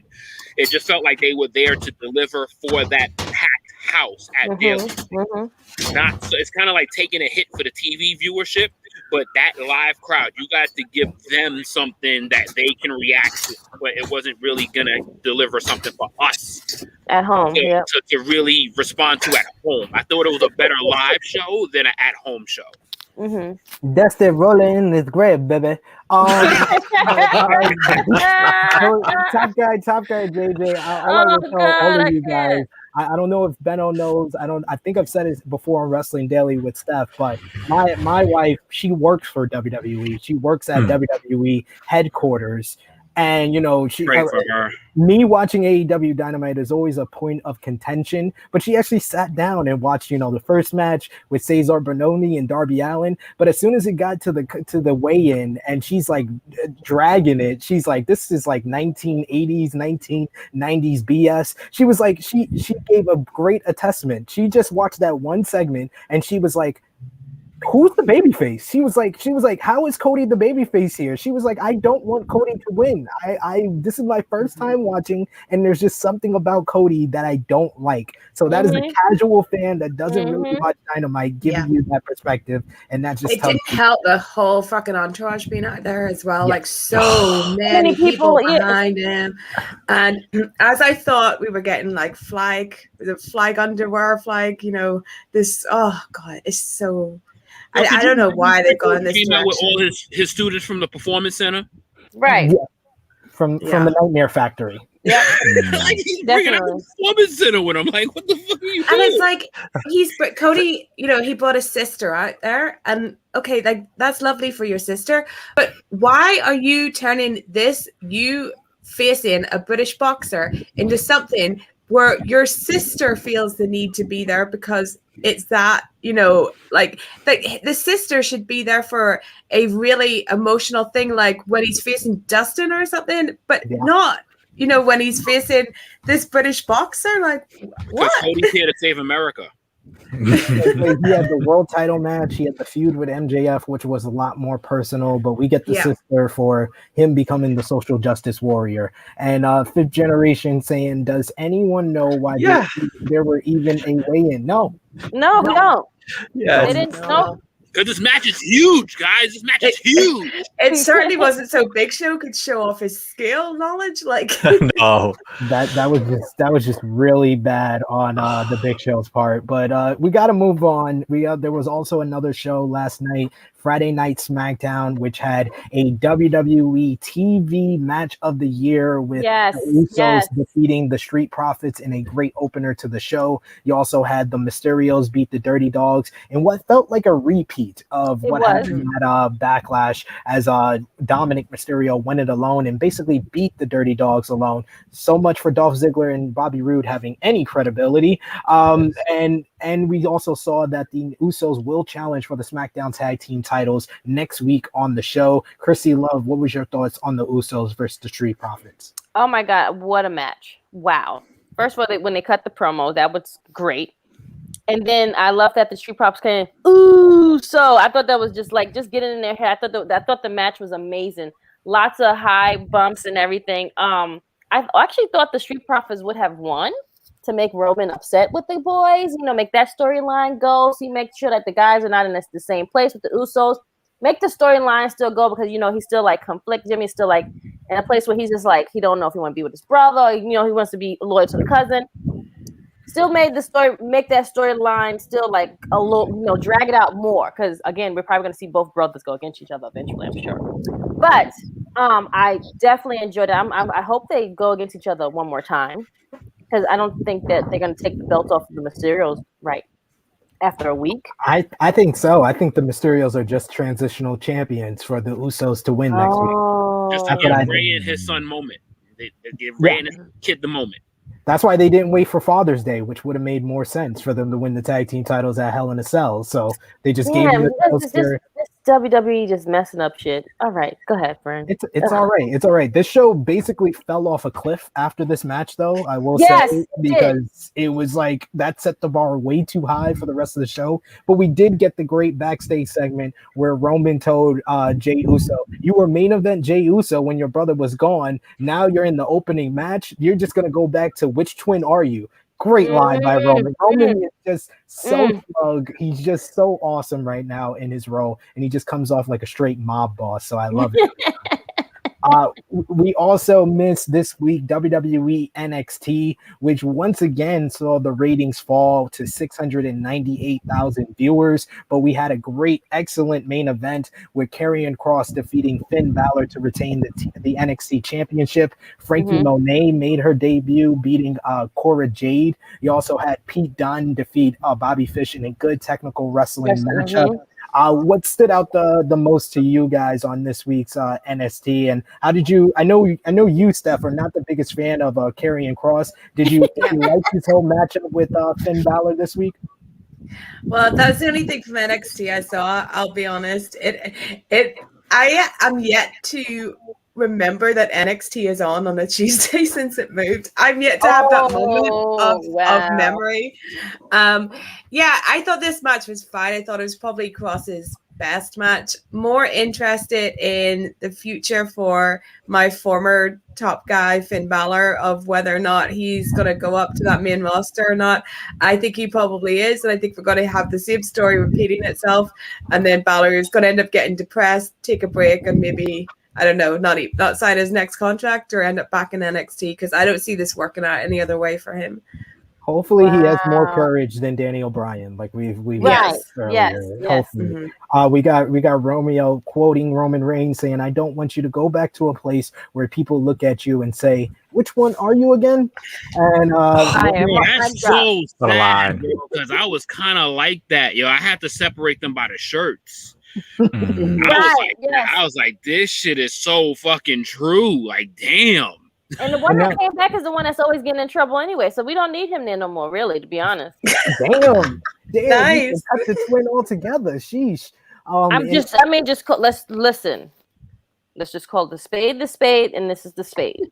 and you are the spade friend, and you're holding me back, and I don't need you here. And look, I've proven it. I've been doing very well this whole year by myself because they didn't know which twin I was till now. He's done so well. And he's done very well. So it just shows you that we don't need it. Because when he was in the tag team, I was like, I don't know if I like you with your brother now that you've been by yourself this whole time. I think you were better off by yourself. Just saying. It's the only thing WWE is putting effort in right now because now it's main event Jay. Now it's which Uso are you? You should put that on a t-shirt. What was your thoughts on yes, Krssi is burying everyone, Matthew McCoskey. What were your thoughts on Frankie Monet's debut, Top Guy JJ? Don't care about it. Wow. It's been the same energy since she's debuted this fucking name. Yeah. Like, no, I don't give a fuck about any of this. I think it's just too over the top for her. Like, I'm good. I'm good on this whole persona. Like, this shit is not gonna work for me at all. But we got the Bobski theme song. The theme song was a Bobski. At all. I don't care. I am not following this shit. Like, you can ask anybody else on the panel about. I'm not with it. I'm just not with the shit. Can I say something slightly related? Go ahead. You know these vignettes they've been doing for Eva Marie, where it's like, you know, everyone kind of helping her. She's getting ready and about like her whole life. So I'm watching SmackDown last night, and I am half asleep. And so something comes on the TV, and let's just say I wasn't watching on BT Sport. Something comes on the TV, I'm lying there, and it's all about, you know, appearance and all these things, and I'm like, another Eva Marie vignette. It was a stop smoking advert. One of your weird American adverts. Oh my god! I showed it to my girl, and she was like, "Is this Keeping Up with the Kardashians season 21?" Like, that's how it came across to her. Benno, have you seen the newest babyface in NXT, who is the new $1 million man, Cameron Grimes? He had the $1 million face-off with Ted DiBiase. Do you think Cameron Grimes will be a successful babyface on NXT? No. But I do think I care about NXT less on this show. I know. Like, I feel I used to love NXT. Like, it was my favorite show of the week for a long time, and I care less than like JJ just said there about the Frankie Monet stuff. It's not for me anymore. Yeah, you know, Ted DiBiase coming back and doing comedy segments is something, but I mean, unless we're leading to a match where Ted and his dodgy son do like a tag match against them or something on a partner, maybe we could go that route. But God, yeah, that's not the way to get me back into NXT. I've got to be honest. Yeah, I'm not swallowing no WWE pills for NXT. I'm sorry. That felt like besides the Battle and Cross match, that felt like the most WWE ass NXT I've seen in a long time. Yeah. Wow. SmackDown's the A show for me for WWE. I'll watch Roman Reigns all day. I'll watch all of his segments. Like you say, we got a 4-star match on SmackDown this week. NXT it couldn't feel less relevant at this point. That's a show that needs a full reboot. The problem is, like, this is the NXT reboot because they had it good and they rebooted it into WWE product. It needs an anti-reboot. We can't get back. Yeah, it needs a regression. That WWE implanted in the NXT logo is like the Infinity Stone in Vision's head. That shit is literally like WWE NXT. WWE NXT. Yeah. That is literally plain simple. WWE NXT. We got Matthew McCoskey saying Grimes versus LA Knight for the $1 million title, and that's a fact of life. Yeah, dummy. We got to move on. With all the indie dream guys coming into NXT, and now we got Eli Drake. That's NXT in 2021, everyone. Good point. And Dexter Lumis, Stephanie Shay's favorite, of course. Oh my God, that was why is SP trying to pull everyone's triggers, yo? No, I love that. You don't see any stuff. No. Krssi actually loves Dexter. Yeah, no, she loves. I don't know why the fuck you haven't gotten over Loomis yet, but the dude You want Indy and Dexter to get together, even though he's showing so bad. Did you see the little drawings he wrote on the wall? It was so. Oh my God, I felt so bad for him. Krssi, if it was one drawing, I would say, "Oh, this is sweet." It was plastered on the wall. That is serial killer behavior. Krssi, do you watch You on Netflix and think it's a love story? I think season 2 of You was great than season 1. I think season 1 was trash. Nah, she just won season 10 of American Horror Story. I agree with Krssi on one thing. Love is better than Beck. I will say that. I will give her that. You, Indy. Beck was a super slut. That's all I'm going to say about that. No one else about agrees with me, SP. Everyone else be like, no, you're joking. You can't be serious. I'm like, no, look at the facts. Season 2 was way better. Beck was in it. Yeah, I mean, come on. Hey, the ending pissed me off, but that's a whole nother story. That's a whole nother channel. Season 3 to go through. Monday Night Raw is the last thing what we missed. Don't worry. You have to talk about it. No, we don't need to talk about Monday Night Raw. So did 4 million people. I'll run through this. Riddle defeated Xavier Woods in a brilliant matchup. If there's one thing to watch on Monday Night Raw, it would be that. See, we even lost Steph for a minute here because we're talking about Monday Night Raw. Because I haven't watched Raw. I'll be honest. Charlotte Flair beat Asuka. Charlotte Flair beat Asuka to get a shot at the Raw Women's Championship at Hell in a Cell. Drew McIntyre and Kofi Kingston had a very good opener. See, we're losing everyone. Had a very good That's opener. the viewership, man. That's what happens with Raw. Everyone drops that. All day after Bobby Lashley and MVP attacked both men, and they will now have a rematch next week. Don't worry, I'm done with Monday Night Raw. So we got our news rundown. SP the Super Soldier, baby. y'all no opinions on that shit. That was mean. That was mean. Speaking of Raw, we got to talk about the rest of the news. WWE made more releases and firings. See, we lost Benno completely. Benno was like, I'm over this now. That shit was overwhelming. Firings this week. The most prominent with the firings had to be the Raw lead commentator Adnan Virk. After only 6 episodes on the job, it was also revealed that his firing had a lot. His hiring to WWE had a lot to do with Nick Khan, who was actually his former agent before becoming the WWE president. Thank God it's over. Because he was cringing to listen to. Virk watch the product at the same time. Virk will be replaced by former Bellator lead commentator Jimmy Smith starting this week on Monday Night Raw. WWE also announced the release of Todd Phillips. Tom Phillips, excuse me. Oh, I already thought he was already had been released already. I thought we lost Benno completely. Is the Raw talk over yet? Yes, we're done. Yes. We're back. We're back. We all left. My internet was like, fuck this shit. We all left, like literally. WWE also announced the release of Tom Phillips. Phillips had been producing commentators after being removed from the Raw commentary team and actually is still on 205 Live, which has been taped weeks in advance.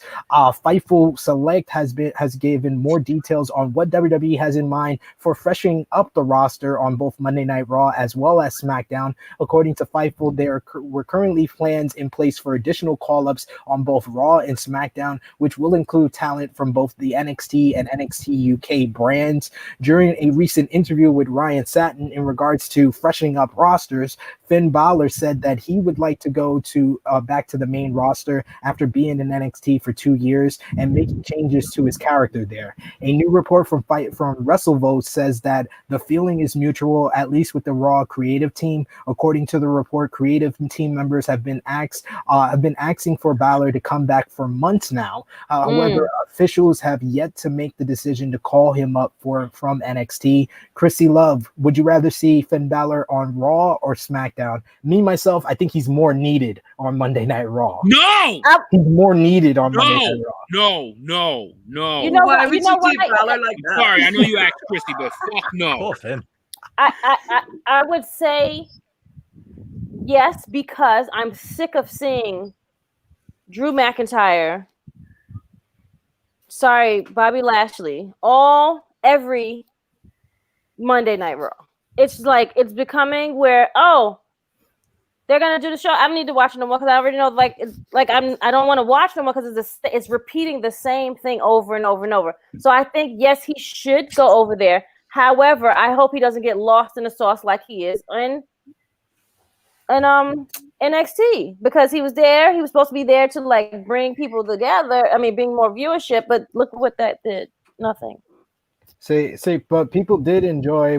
First of all, we got Romeo saying, sadly, it's time for Finn to go. Anything below main event scene in NXT feels beneath him. We also got beneath him. The Negro Buck agreeing with us. Love was a ride or die, bro. Beck belongs to the goddamn streets. I agree. even though Romeo wants us to keep it wrestling related. But Matthew McCoskey with a $2 donation to Super Chat. Thank you, Matthew. You are part of our call-in for True Hill Heat 130 with your donation here. He says, Steph making headlines. Steph buries Raw confirmed. Yes. We're gonna bury that hard. Oh, it's gonna be. I bury that like I'm the Undertaker. It's gonna be all over WrestleTalk.com now. Damn it. So we also got John Elite saying Raw is Groundhog Day every week. 100% That's what I was thinking about. Even then, like Groundhog Day is what it is. It's Bobby and Drew. Bobby and Drew. Okay. Yeah, that's what I just figured out to put on a new show to watch. Overnight, Charlotte. Yep, Charlotte and Oscar. Charlotte and Oscar Rhea. Charlotte. I figure Oscar, out something to catch up on. Yes. And to answer Matthew McCoskey, yes, we are doing a call-in True Hill Heat for True Hill Heat 130 when we go live, and anyone who donates a super chat, super sticker, $1 or more will be a part of the call-in. We got Russell Scopes in the live chat. He's already donated yesterday. He's going to be a part of it. Rachel, who was in the live chat earlier, she's going to be a part of it. Anyone who donates super chat, super stickers will be involved because we greatly appreciate this support. We got Jason Michael Campbell saying, Finn needs to leave the WWE entirely. It sucks. I mean, he doesn't really watch anything else. It's coming from somebody that doesn't watch anything else. Hey, Jason Michael Campbell watches us, so he gets all his information on the other promotions from us. So it's all good. I will take that.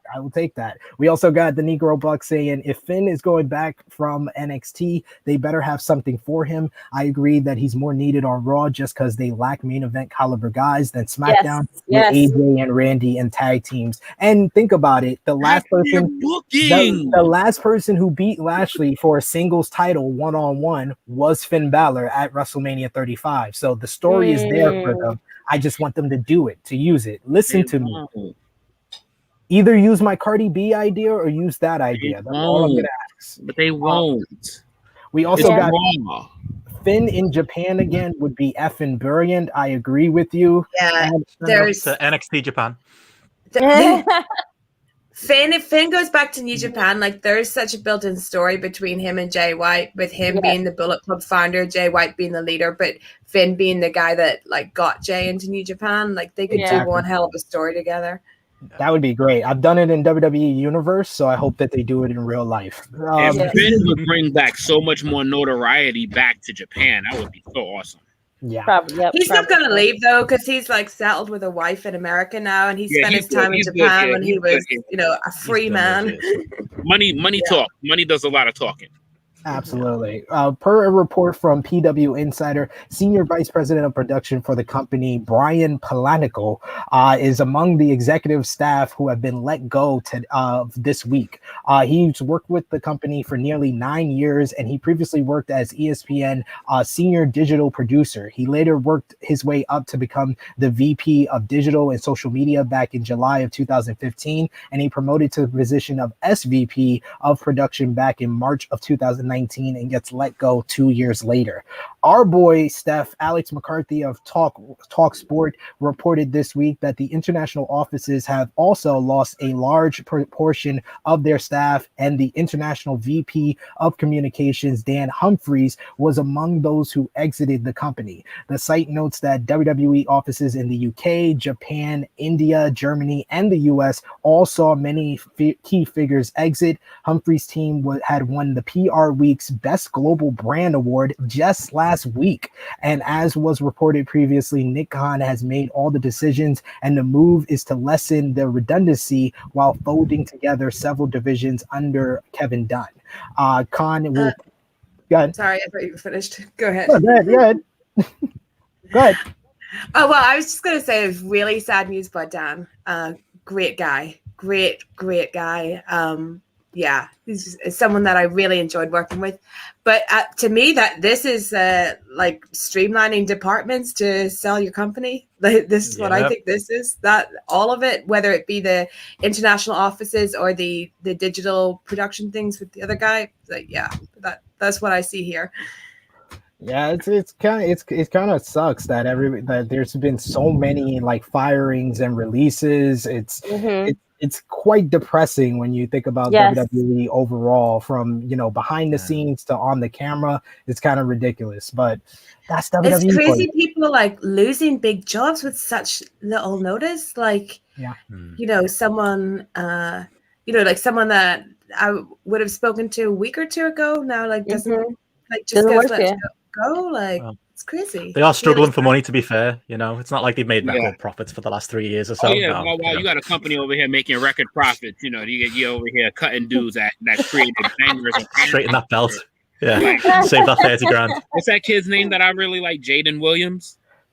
No, Josiah Williams. Williams. Fightful reports that Josiah Williams, who has provided music for WWE, including the banger theme song for Cameron Grimes, was released from WWE this week. He was part of the staff that took place earlier last week, and he's also appeared on various digital properties for the company. Yes.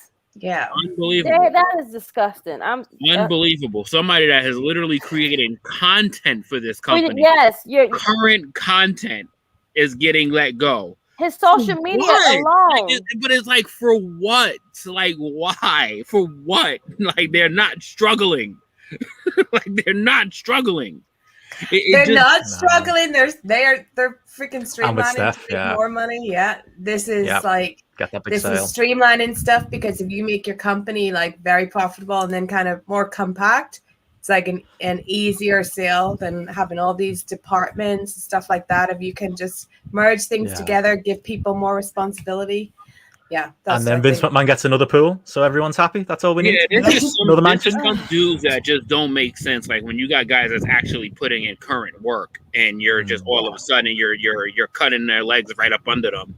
Yeah, probably while in the middle of a project, because Josiah has made multiple anthems and multiple themes and has covered up so many of their shit and made it really good. And he's put it out there for the internet. So it's like he's actually currently working. And he's not one of those guys that's just sitting at home collecting the check and not being used. He was actually being used and getting a lot of great feedback.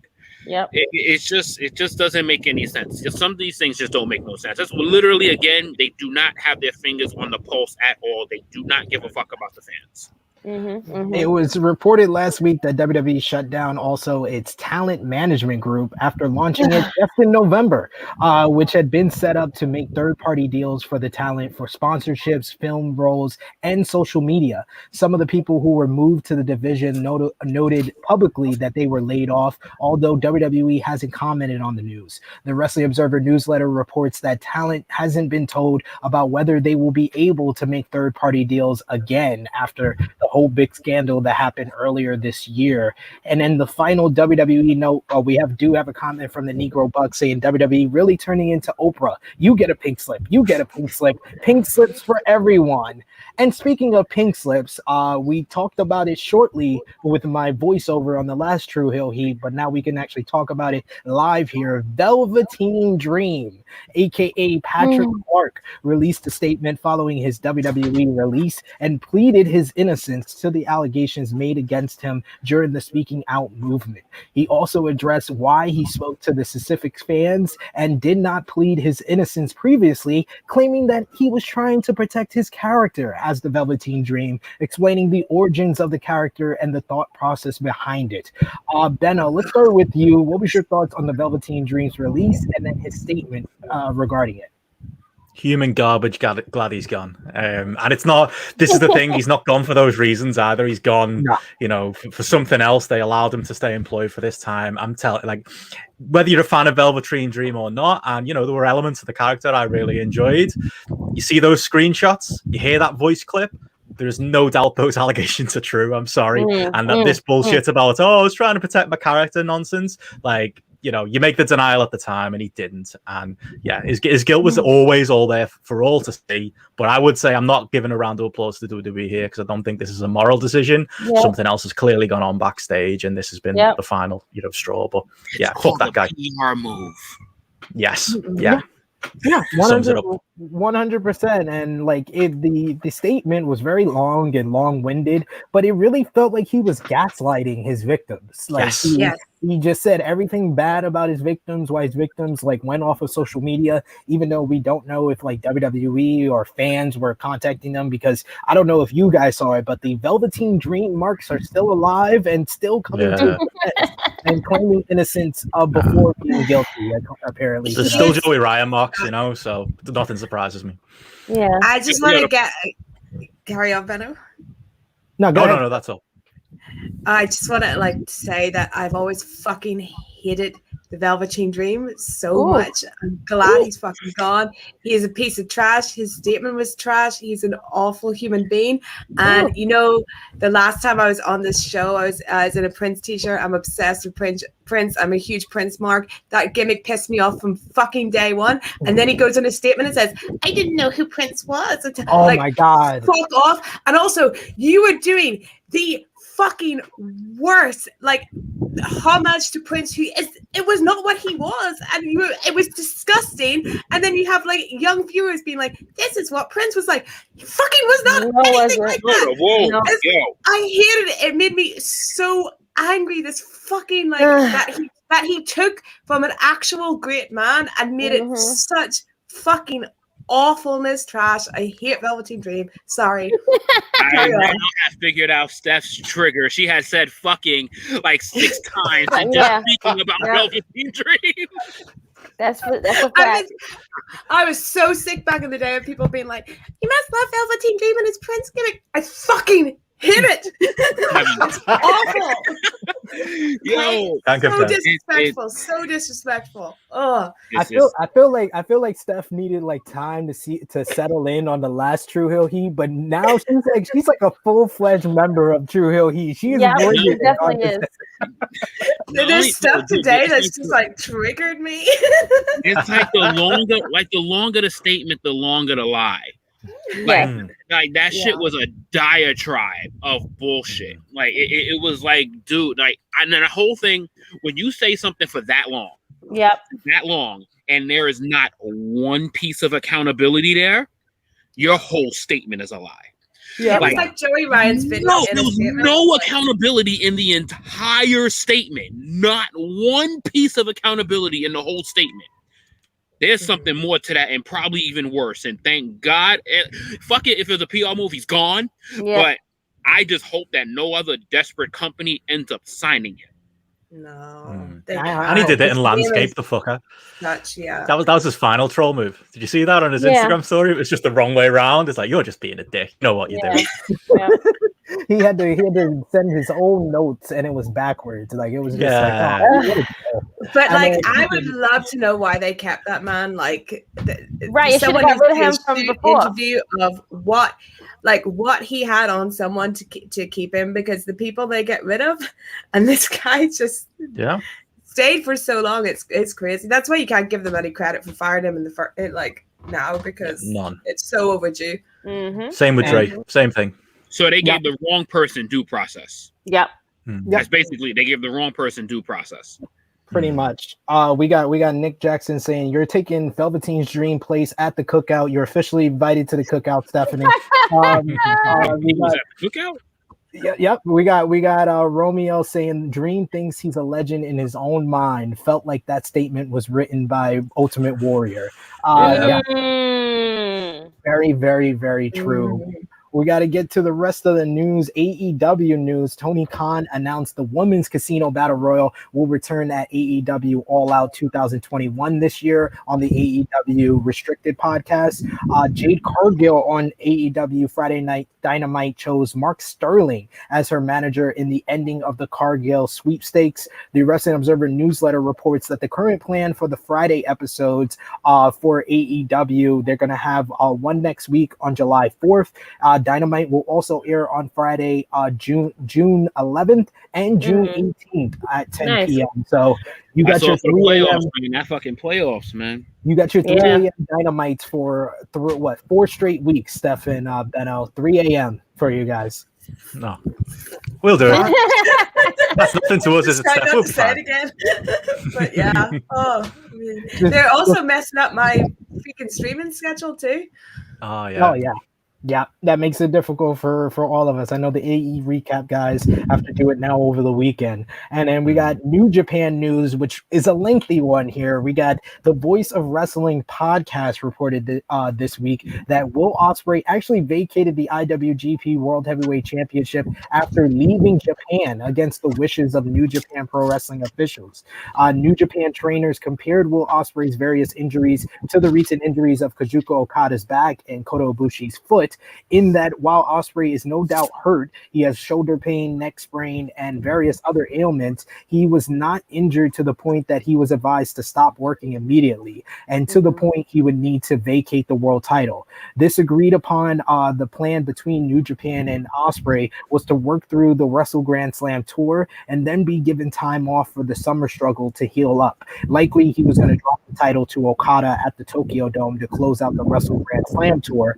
When the Wrestle Grand Slam tour was canceled, Ospreay and the rest of the Gaijins were told they can go home immediately. However, those wrestlers were then asked to remain in Japan when the company changed course.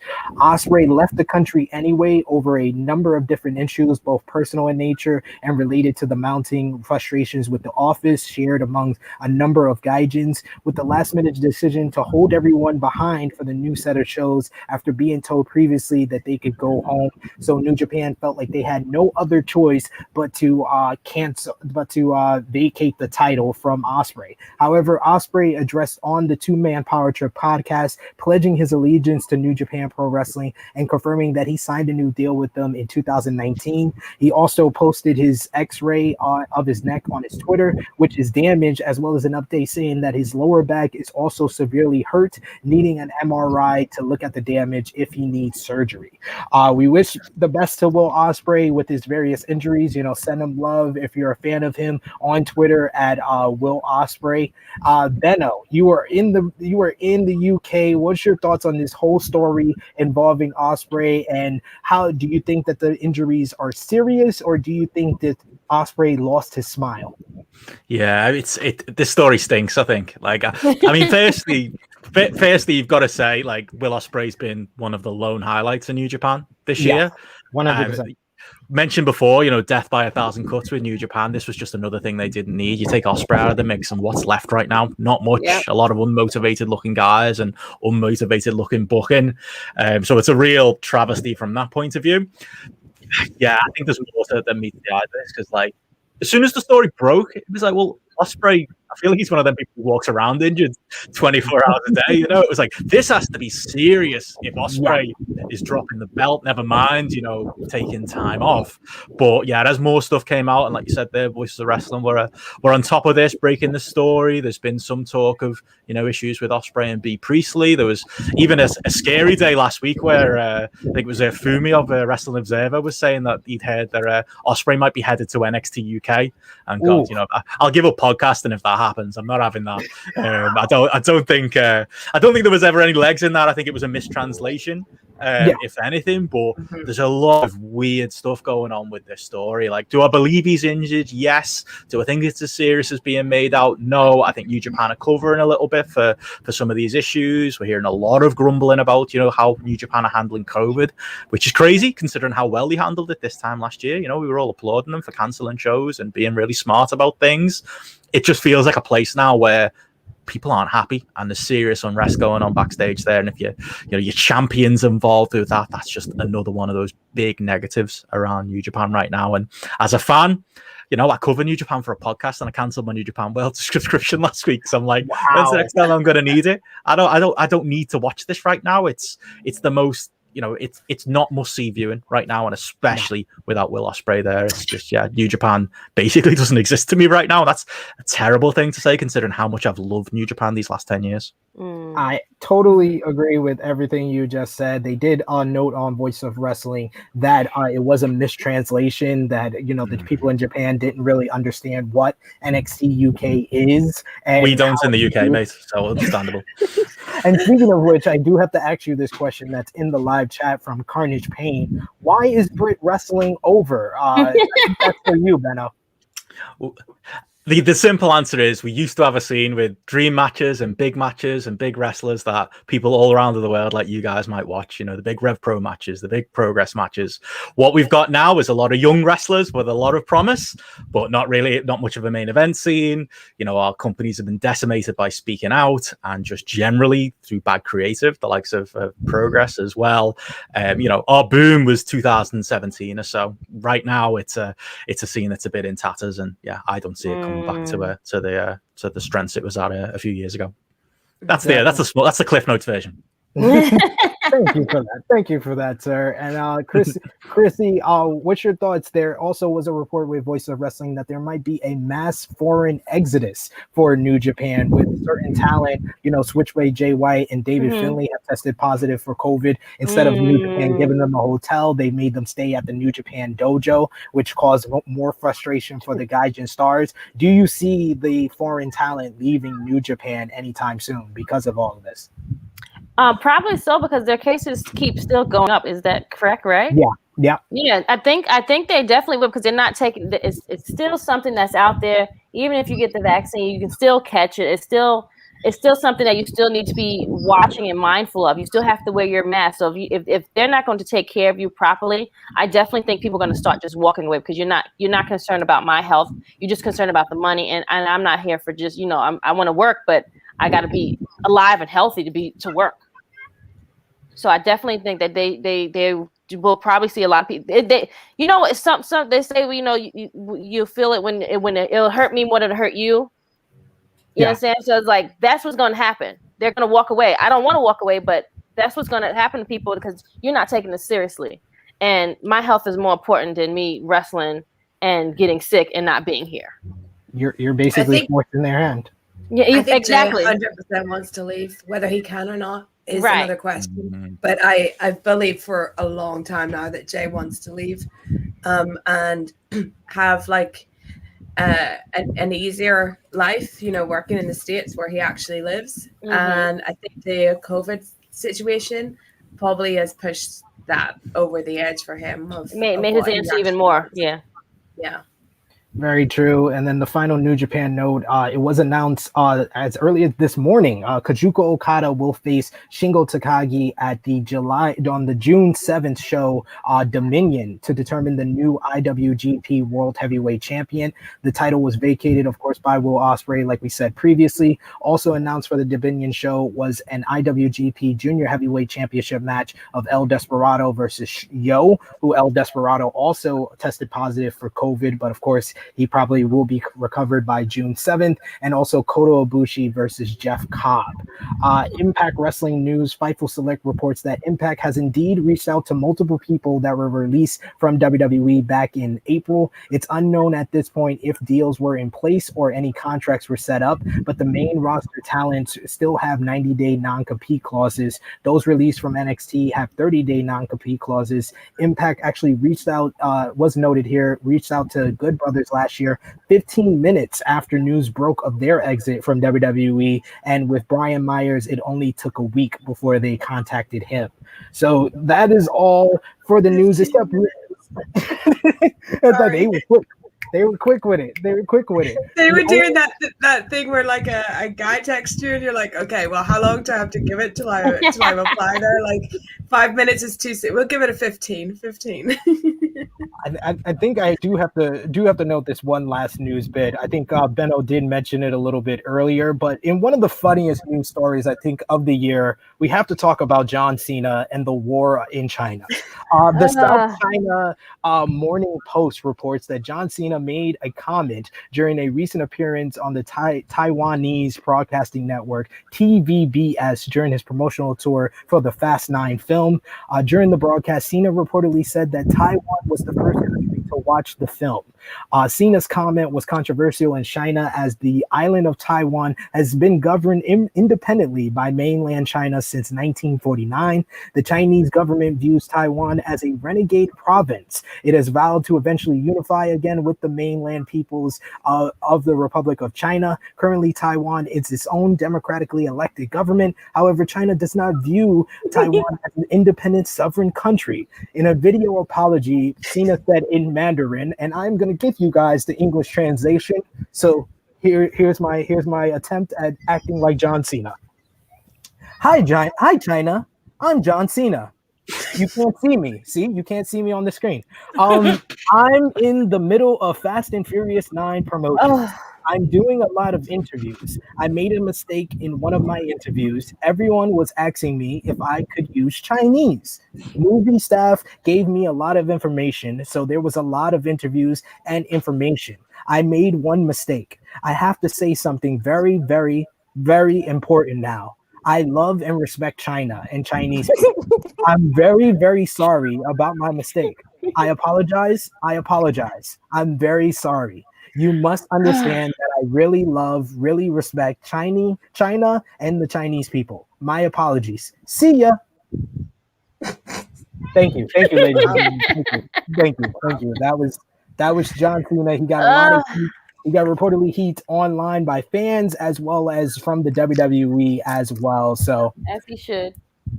Godspeed to John Cena. But we have finally made it to our final segment, AEW Double or Nothing 2021 preview and predictions. Me and Steph Chase, we went over the entire card on Sportskeeda Wrestling. So if you want a in-depth analysis from us two, just specifically, you could go over there. But this is going to be a lot of fun. We're going to hear from Krssi Love, Top Guy JJ, Benno, and Steph once again. And we're going to run through the card. First up, we got to talk about the buy-in match for the NWA Women's World Championship. It's going to be Serena Deeb defending the championship against the first ever AEW Women's World Champion, Riho.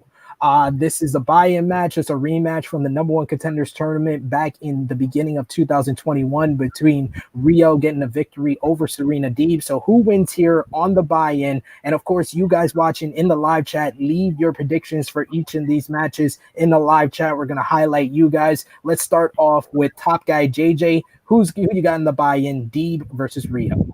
It's actually going to be a good sleeper match. Actually, I think this is going to actually bring this is going to set the tone for when the show is going to start. But I do believe Serena Deeb is definitely going to retain in a very well fought effort from Riho.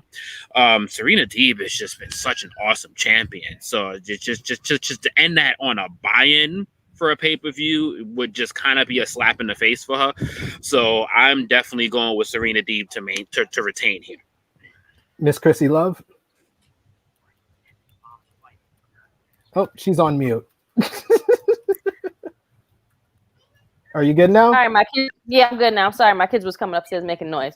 But I have Serena Deeb for the win, friend. All right, we got 2 for Serena Deeb. Who you got, Benno?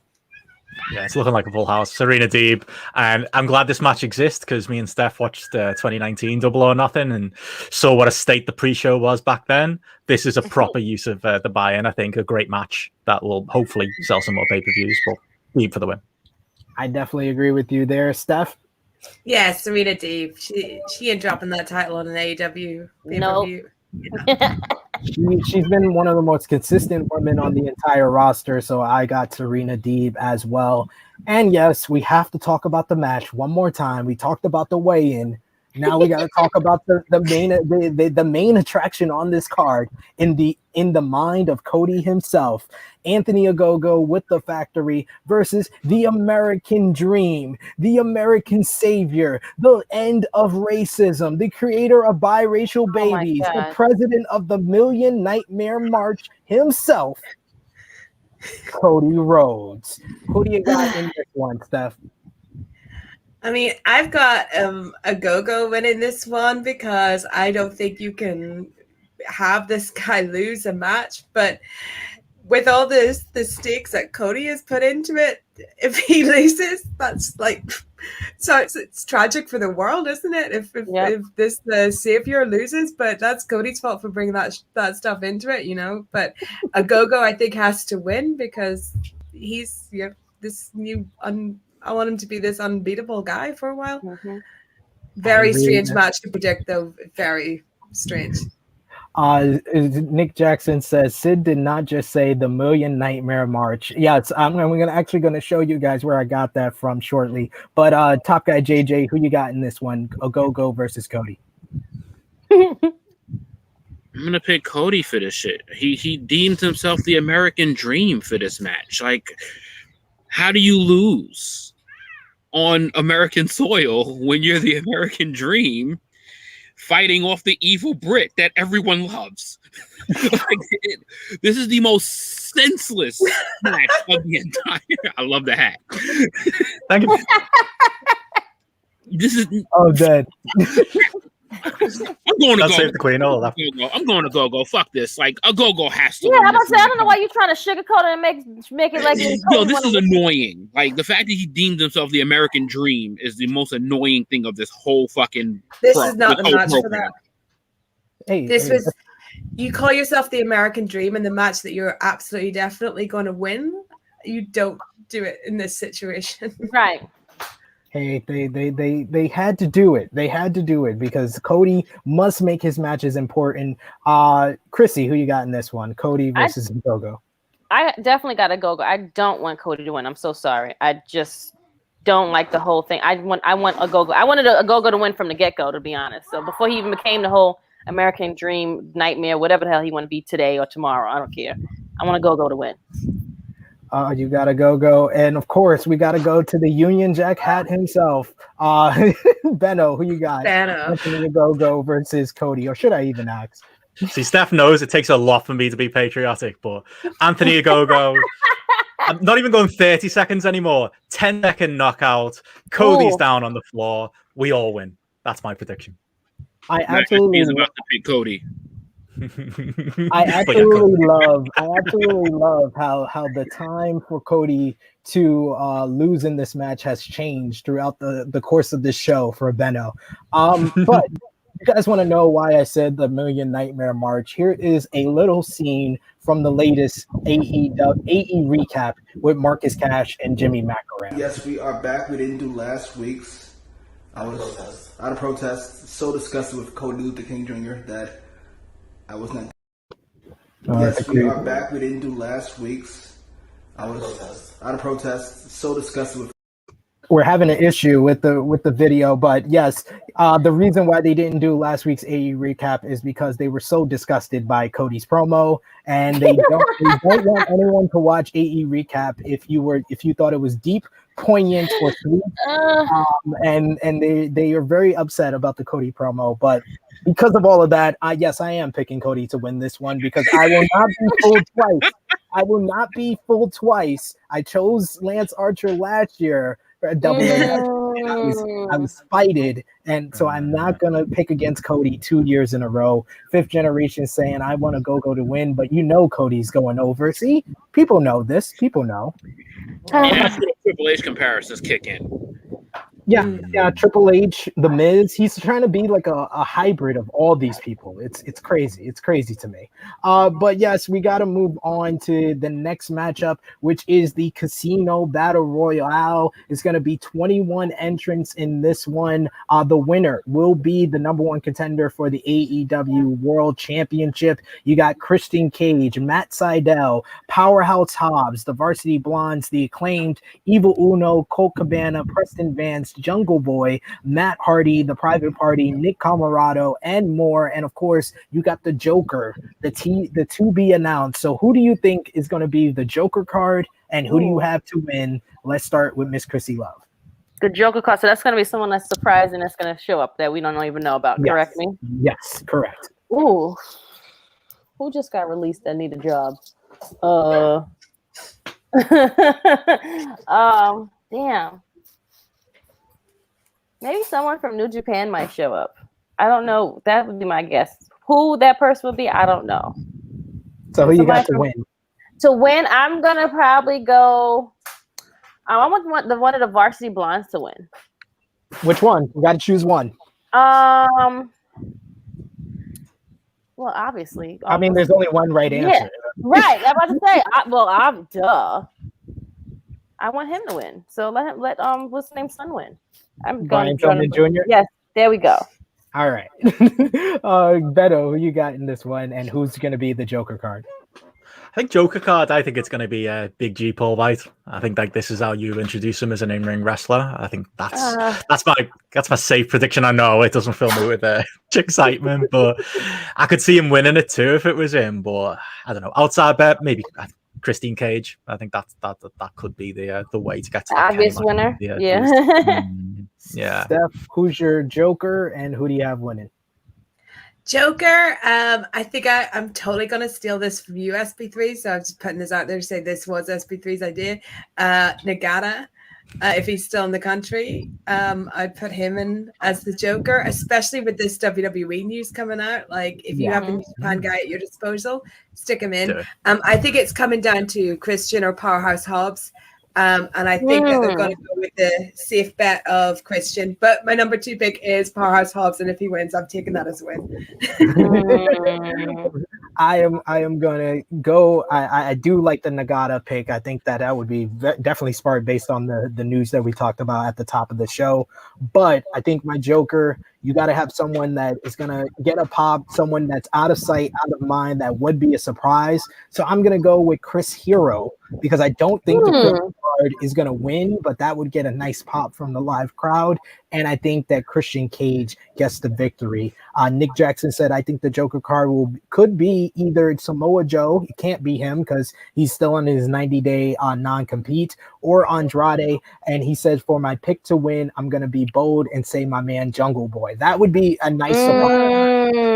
Yeah, especially with the crowd. Or whoever wins would be great. And Fifth Generation said, I don't know who the Joker would be, but I'm sure it will be underwhelming. And I would like to see a Jungle Boy win. A lot of people going for Jungle Boy, it seems. And Top Guy JJ, who's your Joker and who wins? Oh man, Joker! I was like, I don't know who the hell this damn Joker is going to be. Like, I don't know. Like, with the Joker, I mean, I guess I'm obviously going to be wrong. I'm going to go shoot the fence and just say Andrade just to be wrong. But the win has to be Christian Cage. Christian Cage has to win this. Like, it just doesn't seem like anybody else is going to make sense. I would love Jungle Boy to win this match. Like, this would be awesome for this hit, because they're going to be hitting the live fans soon, and that theme is going to be an anthem for when he comes out during his number 1 contender reign. But I see Christian Cage winning this, and these aren't my favorite matches. Like, these are just not my favorite matches. Yeah, Christian Cage.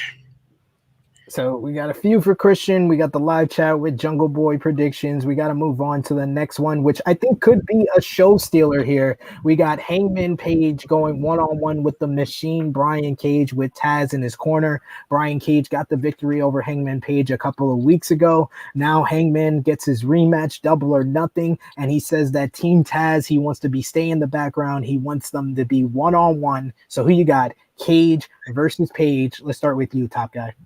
This match is gonna be fucking awesome.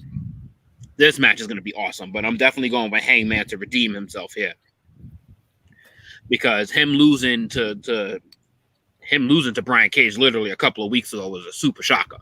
Yeah. So I think he definitely redeems himself in front of this banging crowd. This is gonna be a hell of a match. This is gonna be a banger. For sure. Benno, who you got in this one? Yeah, I agree. It's going to be a good one, but Adam Page, I think, we got a little bit of a tease of it on Dynamite with the live crowd, full, big live crowd. Adam Page, we need to get going with this Adam Page push, and this is the perfect way to start it off. Big crowd, big cheer when he wins, and yeah, let's go forward and get a bit of momentum going behind Hangman. Steph, who you got, Hangman or the Machine? Yeah, I totally agree with the boys. It's Hangman, and it's going to be great. Absolutely. And Krssi, who you got, Hangman or Brian Cage? I have Hangman for the win, so Hangman across the board, guys.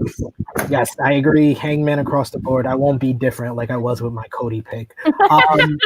Next up, we got a match that I know Steph was looking forward to. She even rocked his t-shirt when we talked about this one. It's going to be Sting for the first time in 6 years, live in ring, teaming up with his son. In my opinion, his son. It is his son, definitely his Darby son. Allin to verse Scorpio Sky and Ethan Page. It was Scorpio and Ethan who attacked Sting when Darby Allin lost the TNT Championship.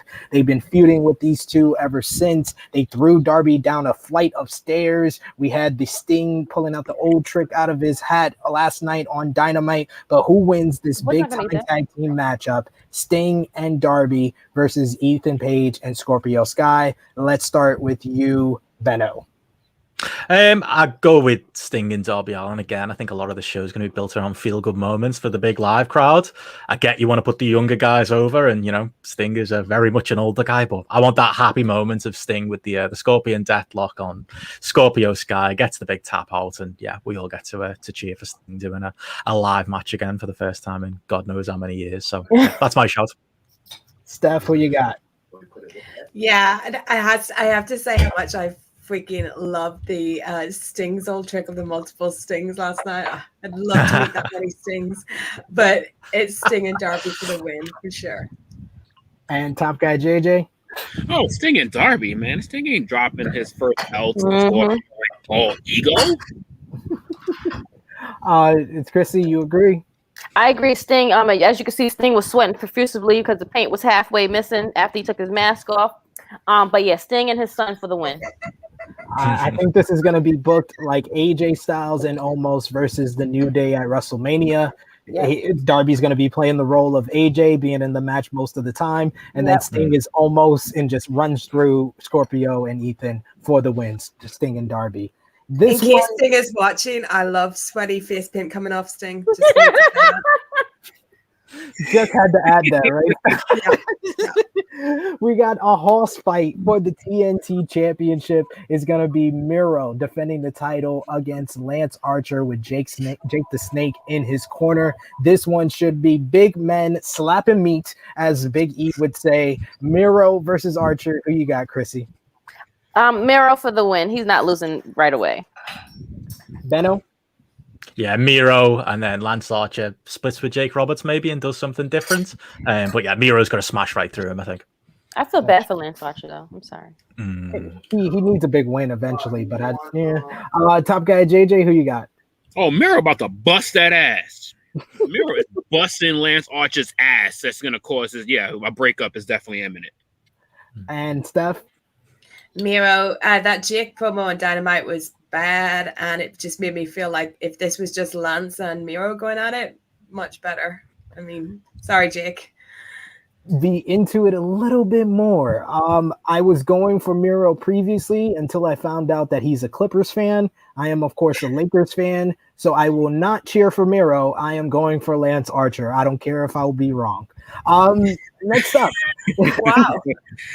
Next up, we got for the AEW Women's World Championship. It's going to be Hikaru Shida with her brand new title, 1 year since winning the championship against Dr. Britt Baker, DMD, with Rebel, not Reba, in her corner. This one has been building for almost over a year. On May 6, 2020, it was their first meeting where Shida broke the nose of Britt Baker. Britt Baker was recovering for that for months. Britt Baker, of course, had one of the Match of the Year candidates against Thunder Rosa on the March 17th episode of Dynamite, where she had her star-making performance going through Thunder, bloody face. She raised herself up the ranking, became the #1 seed, and now she versus Shida right here. I've said it once, I will say it again. The boys over on AE Recap have legitimately told me they will quit the show if Britt Baker does not win this matchup. So I agree. I need Britt Baker to win here, so I'm going for Britt. Krssi Love? Definitely. Britt needs, I'm so sorry that they had to give her that belt for like one day to have it. You probably have it just for 24 hours because you got to give it away to Britt. Britt has to win. Who you got, Steph? Yeah, Britt, there's no other way. Top guy, JJ? Yeah, I mean, this is across the board, man. I'm just glad Shida got to hold the title for 2 days. Like, Britt don't win this fucking title, this. I wouldn't even know what to say. I'll probably be with Macrim and Marcus on that. Have to do a walkout. Benno, who you got? Yeah, it's Britt Baker's time, isn't it? Like, it's time for her to be the AEW Women's Division. So I want a nice long reign for Britt Baker. Nick Jackson says Sheeta has been a great champion, but it is time for the reign of Goat Baker to begin, as Marcus Cash and Jimmy Rackaram call her. I don't want to see it happen, but I think Britt Baker will win. 5th generation. Why you don't want Britt Baker to win? Damn, that's a first. That's a first. I never really see that a lot. And in this one, this in my opinion is my pick for the match of the night for the AEW World Tag Team Champions. It will be the Young Bucks defending against Wild Thing, Jon Moxley and Eddie Kingston. These guys have been feuding ever since Revolution, where Eddie Kingston saved Jon Moxley from the dud explosion. The two friends have rebonded and become the best babyface tag team in not just AEW, in all of professional wrestling. A couple of weeks ago, they stole the Dior sneakers of the Young Bucks, which leads us to them being invited to the super kick party, even though they don't land super kicks, against what Jon Moxley called the Flanders Twins. And we got this image by our own one and only Krssi Love. That's amazing. Oh wow, that's so cool. Yay, Jesus. So good old Christian boys, the Flanders Twins, the Young Bucks. I love it. Who you got? Young Bucks versus Wild Thing. Let's start with you, Krssi. I see the Young Bucks winning with a dirty finish, friend. Dirty finish for the Young Bucks. Benno, who you got? I think Kingston and Moxley, because I think you strike while the iron's hot. Kingston and Moxley aren't going to be. They're not going to be a team in 2 years, but they are now. You know, the Bucks. Rod and Todd can get the belts back at another time. So yeah, I'm going with Kingston and Moxley. Okay. Who you got, Steph? Kingston and Moxley, I do. Yeah, I think that this is going to cause a bit of dissension between Bucks and the Good Brothers and the Elite. And yeah, Kingston Moxley. Kingston Moxley for the win for Steph. And who you got, top guy? I love the fact that Wild Thing is going to spark up the entire crowd. It's going to make the entire place go absolutely ape shit, but that song will not be played twice. The Young Bucks will retain their tag team championships in a fucking thriller. I think it's going to be a great blend style clash between the two teams. The brawling style of Wild Thing. You got the Young Bucks, who have been great heels over the last couple of months. Great performances against the Varsity Blondes, against SCU. But I'm going to go with my heart, and I'm going to say Wild Thing will be played twice because we need a big babyface victory, and I think that's going to be Moxley and Kingston getting the win in this one. Next, we got to talk about the AEW World Heavyweight Championship is on the line. It's going to be Kenny Omega defending the title against Pac and Orange Cassidy in the first ever three-way for the AEW World Championship. Who do you have in this one with the title up for grabs, Steph? Oh, Kenny. No further explanation. It's Kenny. Yep. No explanation needed. Benno? Yeah, to be defense this with Kenny against two guys who don't really have the momentum to be in a world title match. I don't care about the win-loss records. Yeah, Kenny wins. I'm saying that.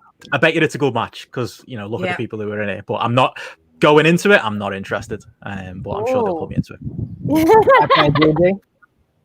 Yeah, this main event confused me, so Kenny is definitely winning. So, yeah, I had no idea how this happened. But, yeah, definitely Kenny is retaining. Miss Krssi Love? Kenny, nothing else to say. Across the board for me as well, as Nick Jackson said, Kenny, by God, Omega for the win. Yep. And what I think is going to be the real main event, because they closed the show on Friday night, Dynamite, 5th Generation says, I cannot see a way that Kenny loses. I agree with you there. And the real main event is going to be Stadium Stampede 2, the Inner Circle versus the Pinnacle. If the Inner Circle loses, they will disband. We don't want to see Steph cry, but will the Pinnacle reign supreme once again after defeating the Inner Circle in blood and guts and attacking them when they made their formation in one of the best segments in Dynamite history? Who you got in this one, Miss Krssi Love? I have the Inner Circle for the win. They can't lose. I don't want them to lose. I pray they don't lose. Top guy JJ. This is gonna be the most emotional pick of everybody's choices.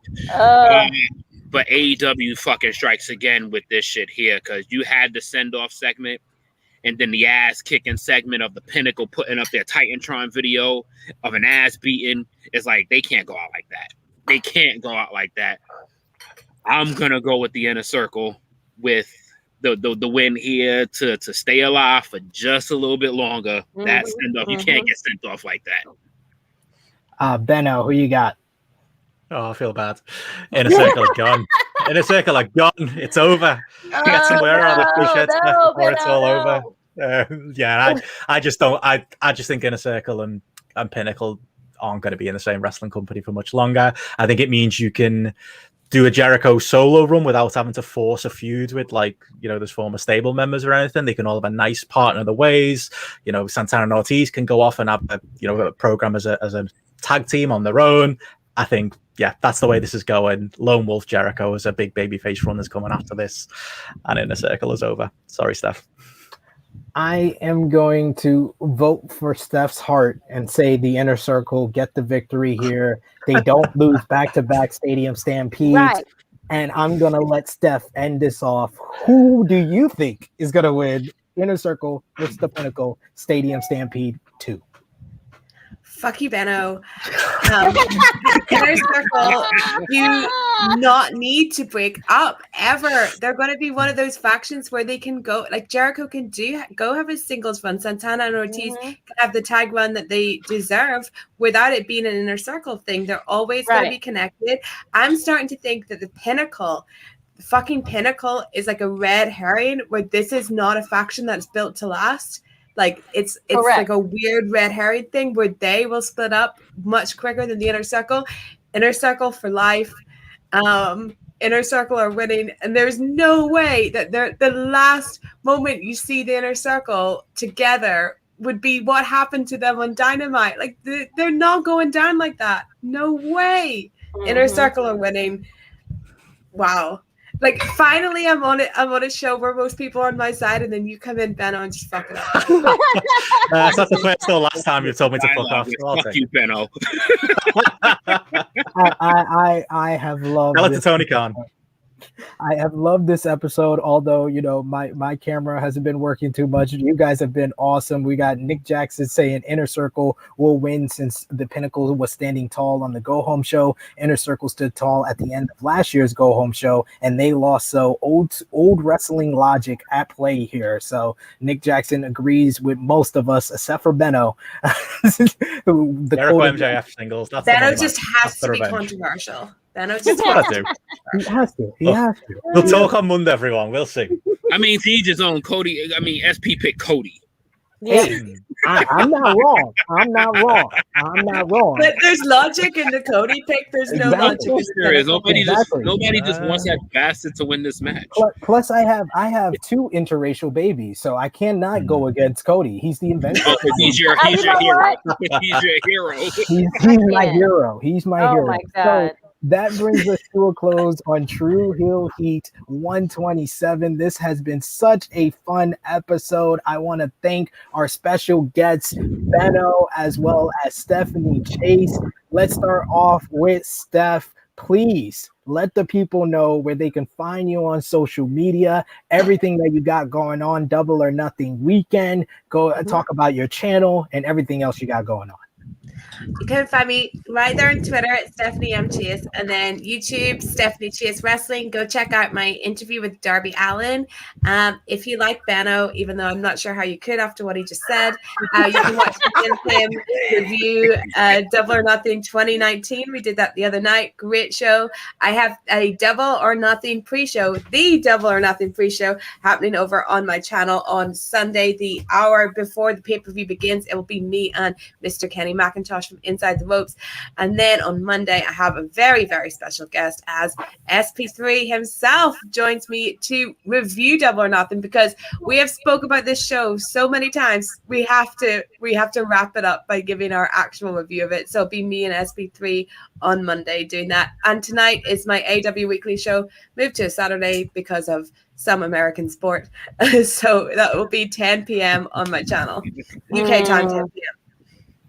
Awesome. And Benno, thank you so much for joining us. Let them know where they could find you post wrestling, the GRAPPL podcast. This man is busier than me. He tried to claim that he's as almost busy as me. He's busier. So go ahead, Benno. I live to be as busy as you and Steph, but yeah, if you want to be on the right side of history, GRAPPL Spotlight Monday night. We'll be doing our celebration when the Pinnacle win. Also over at GRAPPL, yeah, we just did a XPW retrospective. We've done our own preview of Double or Nothing, which you'll be able to see on our YouTube page over the weekend. And yeah, post wrestling for all my British wrestling takes. So it can't be that dead if I'm still talking it once a month over there. So yeah, check that out too. Twitter, Benson Richard. There you go. And Top Guy JJ, where can they find you on social media and the True Hill Heat YouTube channel? Well, on the True Hill Heat YouTube channel every week with my lovely co-host with SP and Miss Krssi Love, and sometimes some lovely sprinkled in upgrades that we always can use at our disposal, which is awesome. On Instagram, you can find me at TrueHill_Top Guy JJ. Facebook, I'm simply Justin Johnson. This was a blast, y'all. This was awesome. Even though I'm freezing my ass off, it has been a blast. You sat there the whole time. It has gone up 4 degrees. Oh, we've been hearing the wind. We've been hearing the wind, so I understand. Krssi Love, where can they find you on social media? As Top Guy JJ just said, you can find me here with my brothers every week for True Hill Heat. Other than that, you can follow me. I am on IG, Twitter, and on Facebook, Krssi Love, or just Miss Krssi Love _ or just my name, which is Crystal Lynch. Great show, guys. I had a blast. Absolutely.